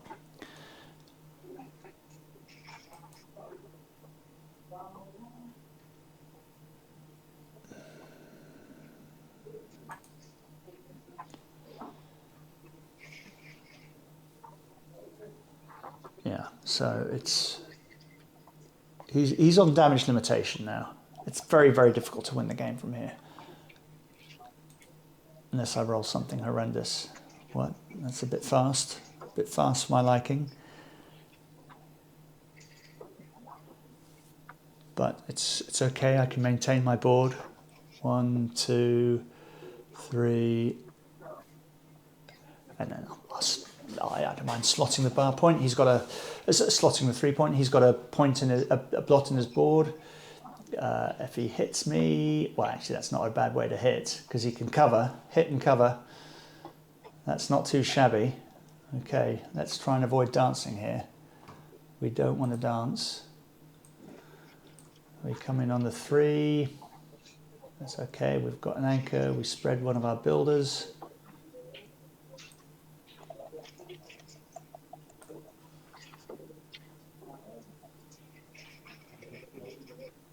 Three, 1. Okay, he needs to anchor up. Yeah, he does that. Okay. So now gammon chances aren't looking so big for me while he's got that anchor on my 3 point. Well, that helps. The 6-1 helps. I hit. Yeah, I am going to hit. I want to send that checker back because gammons are just so valuable. And comes in with a 2.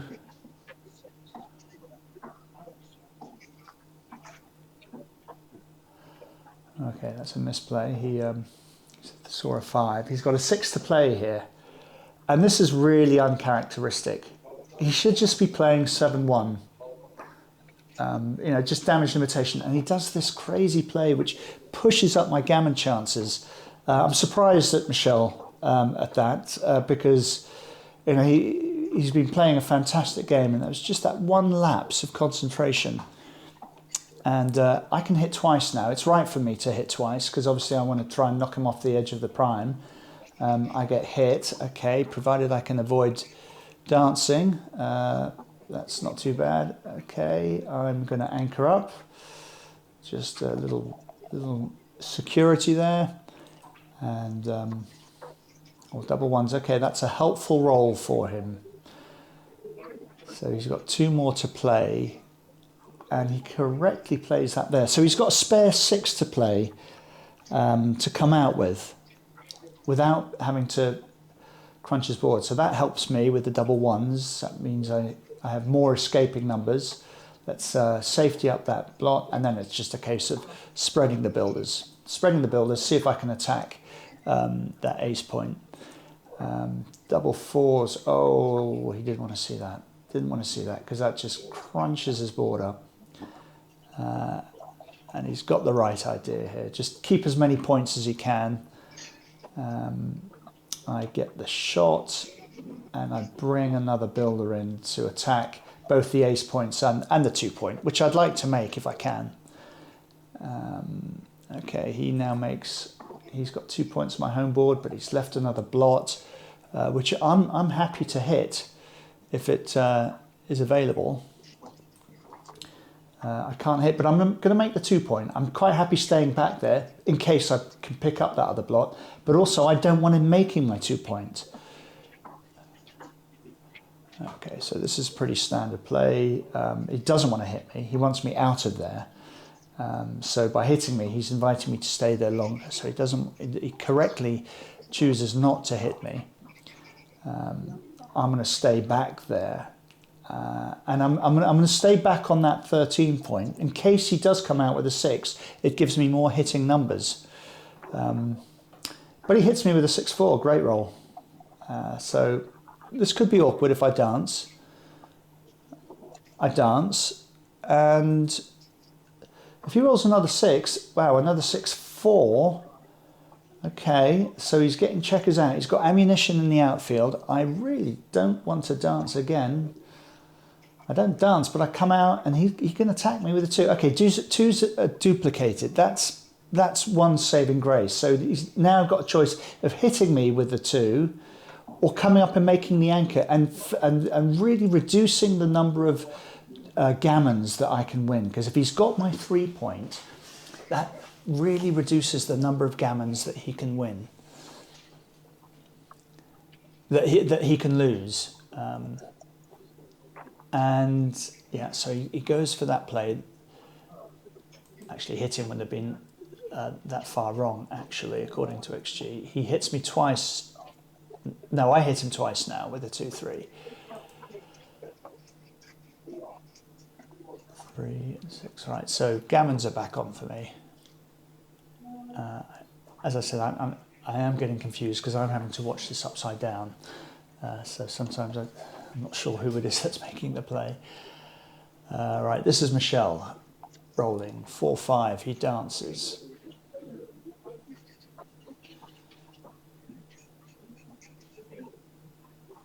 I got the 4-2 to play. Now, what I should have been doing the last couple of moves actually is hitting on the ace point because I don't want him anchoring there. And of course, I've now let him anchor there. So the last couple of plays, I had the opportunity to hit him on the ace point. I didn't. Now 6-5 is awkward. I've just got to leave the blot on my 8 point because that only gives, that's the fewest number of shots. You can only hit me with 5s. If I lifted if I left the blot on the 7 point, the bar point, that would be allowing him to hit me with 6 and 4s. But this leaves him the fewest number of shots. And he hits with a 5-3. I don't want to dance here, naturally. And of course I do. So have I made a problem for myself? He's got an anchor there.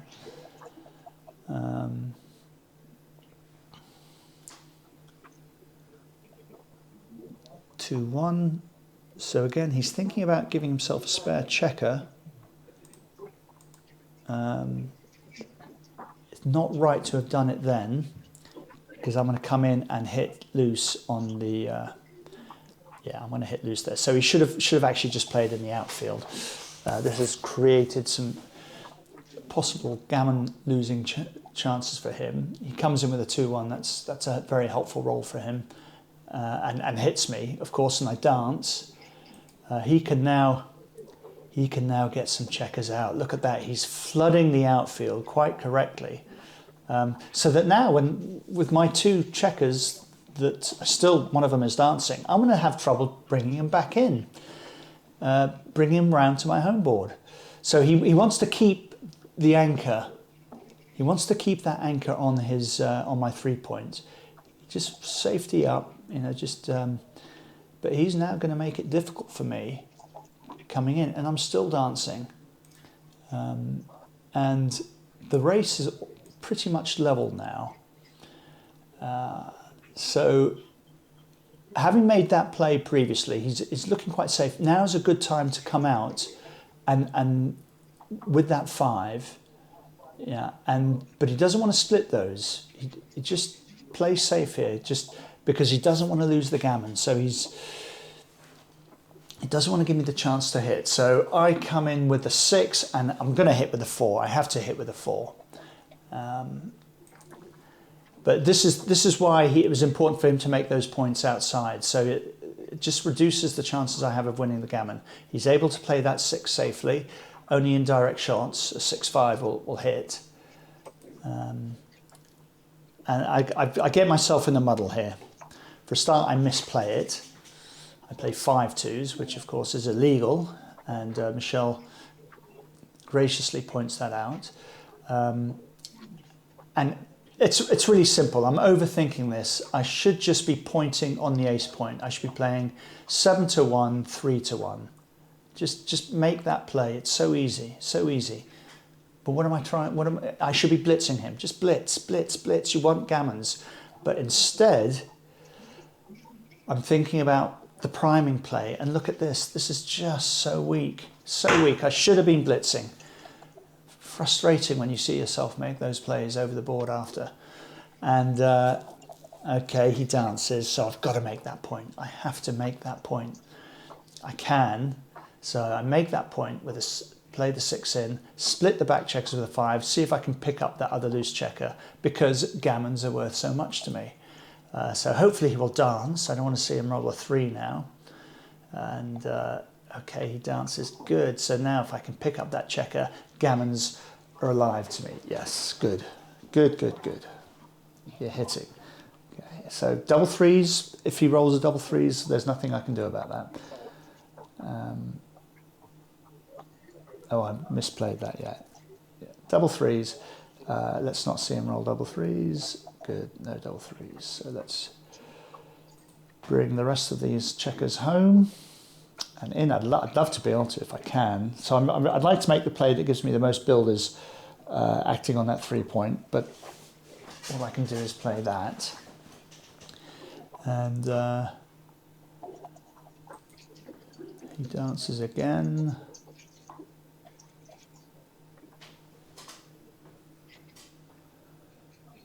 Five, three, can't make the board.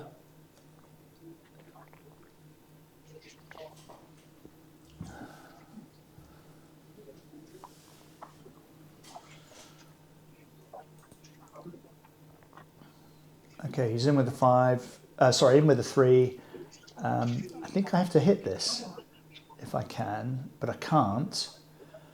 And I can't even take a checker off. So just play the 6 in and then play 5 to 3. Okay, so this disappointing because I'd like to have taken one off. He dances again. Right, what can I roll here?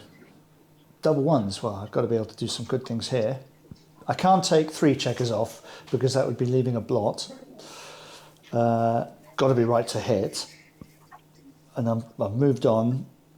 So I've got that, 2 checkers on the bar, and then just take one off.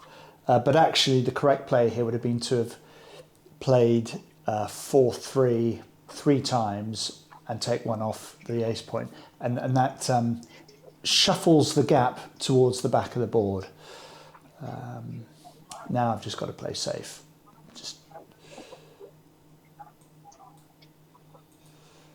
Just play safe. You can't take anything off. I know you want to win the gammon here, but you've just got to play safe.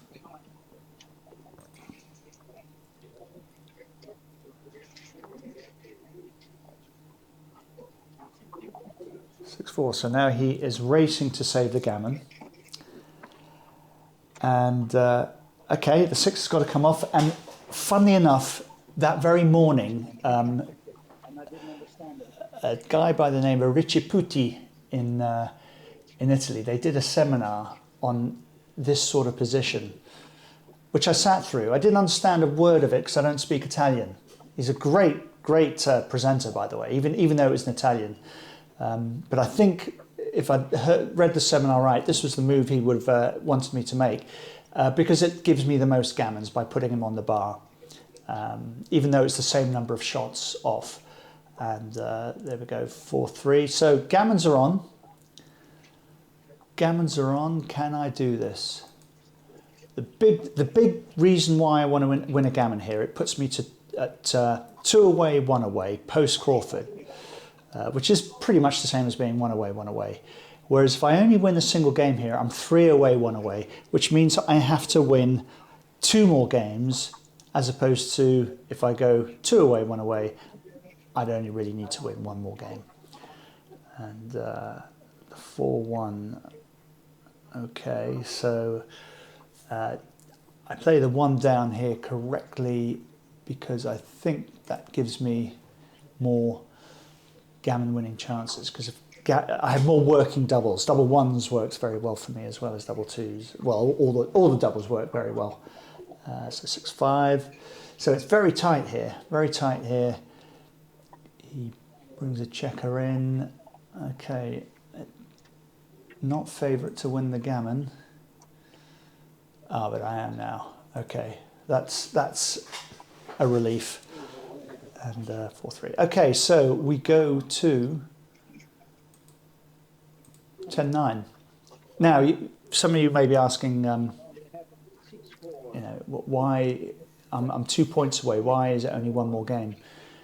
Because we're post Crawford. I'm going to double straight away. Now, Michel has what's called a free drop at this match score. So in the next game, it looks like we're taking a break. In the next game, if he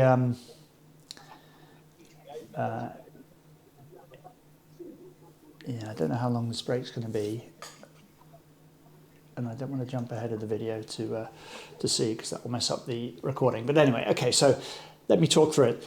The very next game, as soon as I possibly can, being a trading player post Crawford, I'm going to double. And if I've rolled first, I'll be favourite to win that game. So Michel is going to drop that, because he'd rather have 50%, which he would have if he drops that and we go to 10 all, 50% to win the match, than taking it and maybe only having 49% chance of winning the game, because I'd be favourite, let's say 51%, because I've rolled first, I've made the first move. So Michel has what's called a free drop. So in essence, there will only be one more game. There are a few variations where perhaps I don't double early on, because I think perhaps I could win a gammon, and I'm sort of keeping my powder dry, but 99.99% of the time I will be doubling straight away. And if I've rolled first, Michel will be dropping. So we'll have to see what happens with that. While we're having a break here, give me 1 second while I go have a break.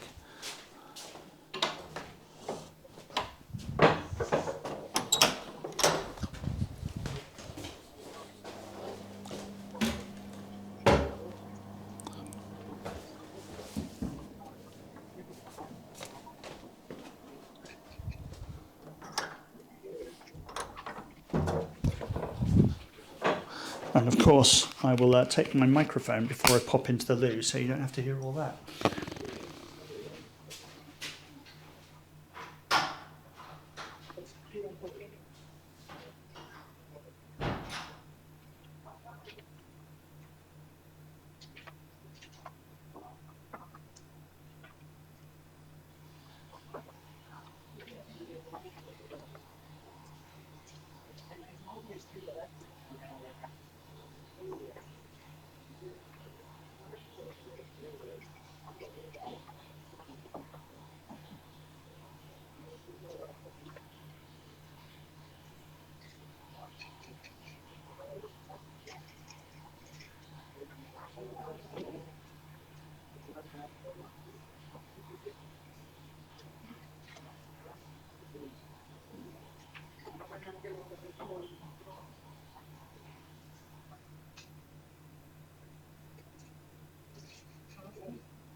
Right, I'm back.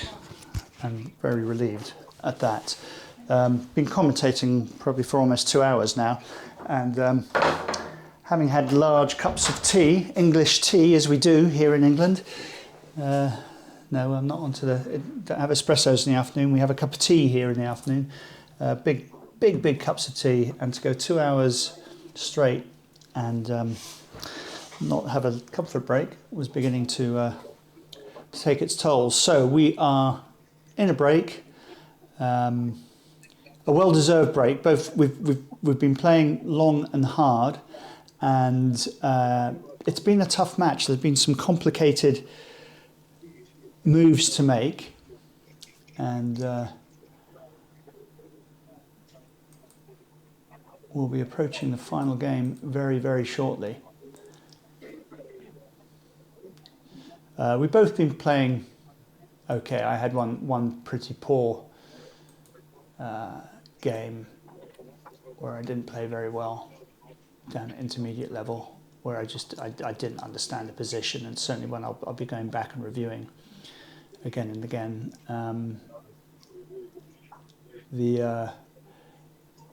But certainly we both started off the first six games in this match were very strong play, but then as the game has gone on and more cubing decisions and doubling decisions and match score decisions have come into play, we've opened ourselves up for a few more errors and blunders. The luck has been about the same. Not that one should get too wrapped up in that. So really, it's going to come down to who's the luckier player on the on this final game, and in terms of PR wise, I mean, there's no question about it, and certainly what I suspected before the match was played, that Michel is a stronger player than I am, and so I have to get lucky to beat him. Straight as I can remember, we played twice. We played the Riccione last year, where it was the consolation final, and then we also played in Jesolo, but I can't remember at what stage of the tournament it was, and he beat me there. We may have played another time, I can't remember. All my Italian trips are merging into one, but I'm not even sure I've ever beaten him. So it'd be great if I could beat him in this, not least that I progressed in this tournament. But he's a top player. I mean, I don't know if he plays for the international team, the Italian international team, but he's certainly strong enough to be able to play. He's right up there with the best of them. And I haven't looked at the rankings. Maybe I can look at them actually now while we're on this break. If I can do that without losing the screen. Here we go, CNB rankings. Let's see if I can find that. Open CNB. No, that's not the one. Yeah.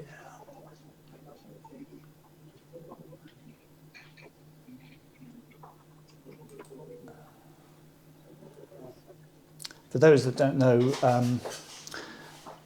every tournament that you play in Italy as part of the CNB circuit contributes to your rankings, and I'm just looking up the rankings now after two tournaments, the Montegrotto tournament in January, and this. Here we go. We're about to start again, so let's move on from that. But yeah, Michel is number 8 at the moment in the rankings. I won't say where I am. So here we go.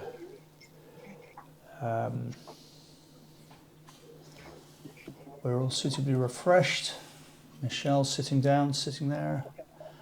Am I there yet? Okay, we're off. Final game, 5-4. So Michel has opened up. So I double. He's probably going to take this. Yes, he takes this because he's favourite to win. Having had the first roll, maybe he's only 51% favourite. He's favourite to win the match, and so it's an absolute correct double, correct take.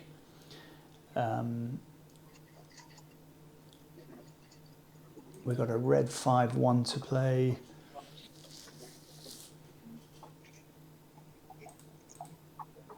Yeah, that's a good enough play. It's all very cagey at the moment, 2-1. I managed to get the hit.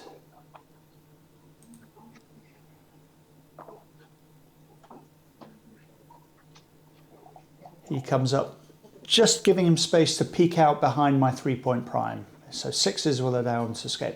Okay, this is an interesting roll. So we're at DMP, right? We only need 1 point to win. I don't get any benefit here from winning gammons. And certainly that double 5 is correct. Now, the reason why I'm reticent here to play the standard double 5 hitting play is because blitzing isn't a great way to win a gammon. In this instance, it was the correct play, but if you're going to try and win a single point, you don't really want to try and do it by blitzing. You want to do it by priming. So I've been forced into a blitzing position at DMP. So it's not my preferred choice, but now I've committed to it. I've got to continue blitzing, so I will hit on the 4-point with a 6-1. These are all correct plays. It's just it doesn't feel natural when you're trying to just win a single point. Thankfully, he dances, and I roll a great play here. So despite my reservations about blitzing at DMP, it's coming. Okay, he's rolled a double 2, So this puts him back in the game. He makes another point board. And the problem with blitzing is that once you're blitzing, there is only one way to continue playing, and that's blitzing. Whereas, so it's a very inflexible strategy. I'm now scrambling. I'm scrambling, having played a blitz, and I don't have any points really in the outfield to do what I want to do.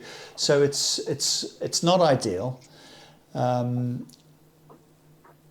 I would have been better actually in that last move playing down into my outfield to try and tease him off my outfield, tease him off my 2 point. But now I'm in this sort of scrambling zone. Okay, the double one's quite handy because it allows me to anchor up, but I've still got this issue of trying to get these back checkers around. Okay, he doesn't want to, he's worried about hitting me loose because if I do hit him, I've got a 5 point board, but he has got an anchor. He has got that little security valve. So he's leaving me an indirect shot with a 3-2. And how is he going to play? Yeah, he's just going to play it safe.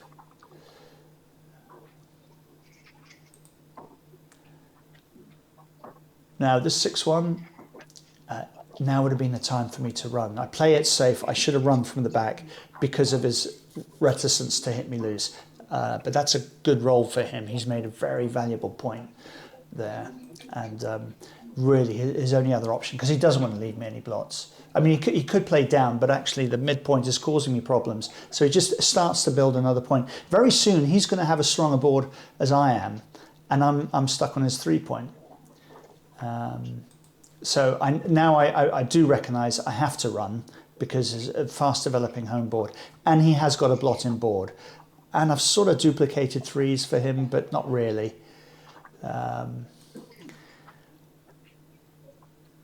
Okay, 6-2. Well, he's really got no option. He's just got to play off the 8 point. Yeah, that's okay. He's got a 4 point board, so I have to safety my blots. Well, I can only safety one of them. It's the one I most wanted to safety because to hit me in his home board, he'll probably have to leave a shot. Double 4s. Okay, he can't escape at the back.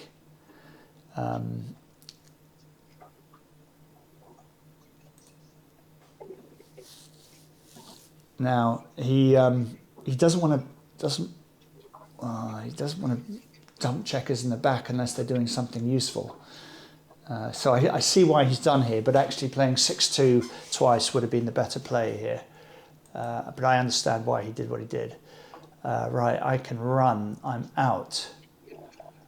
And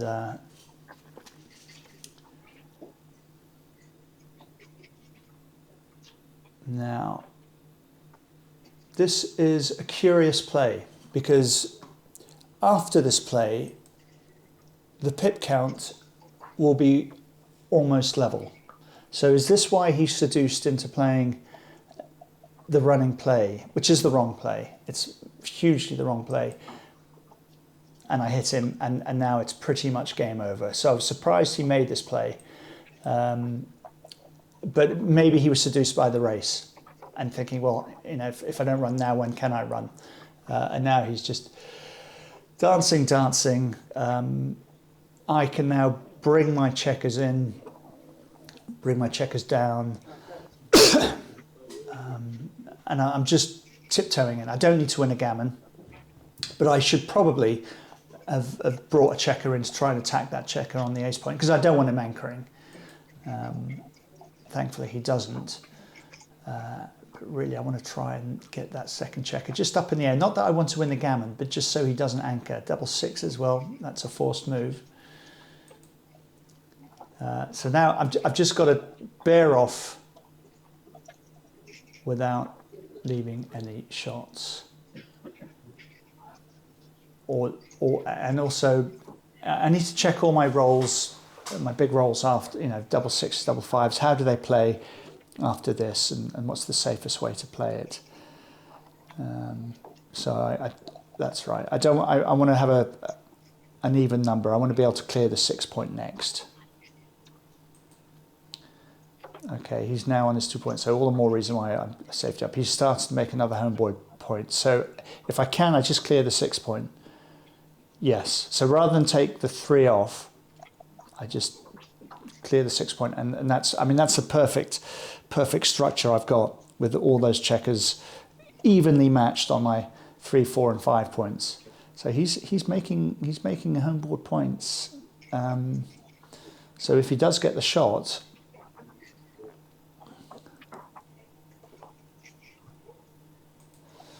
okay, he's now killed his sixes, so he'll have to go with a 6. Okay, and here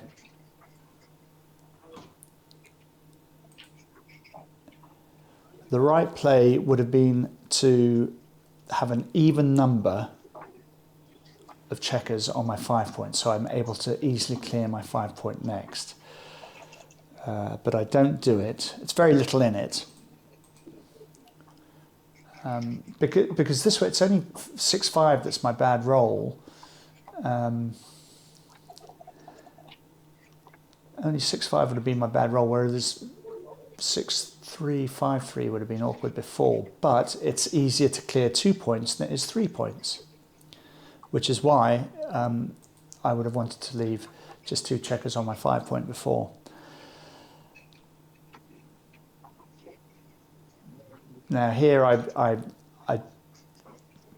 it's very little in it. Very little in it. I mean, it's not really deemed as a blunder, but I'm correct here to take 2 checkers off, making that play.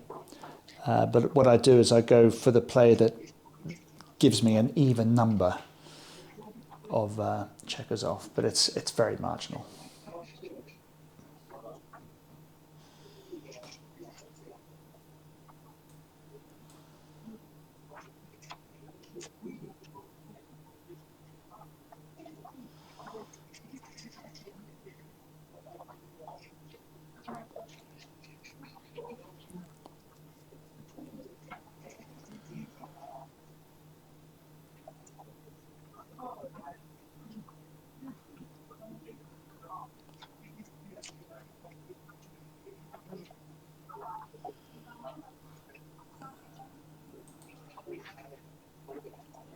So thankfully I'm rolling good clearing numbers. Again, I can get down to 2 checkers at the back of my board. He's got just enough spare checkers to stay there. I roll the 6-4. So ideally he'd like to stay there for one more turn, because I took too few checkers off. Michel, he's rolled the 6, so it's pretty much over now. So a really tough match, and one of the spectators watching it, sitting next to us watching it, said nobody deserved to lose that match. Well, I would argue I probably did deserve to lose. Michel's the stronger player. He did play better than me in the match. Not that we should. That's the way we should measure everything. But he played at under 5, and I played at just under 7. A lovely guy to play against. He was very gracious in allowing me to pick up that second checker when I made a misplay. He certainly didn't have to do that, but he did. And so thank you very much for that, Michel. I hope you've enjoyed it, and I'll see you next time. Thank you. Bye-bye.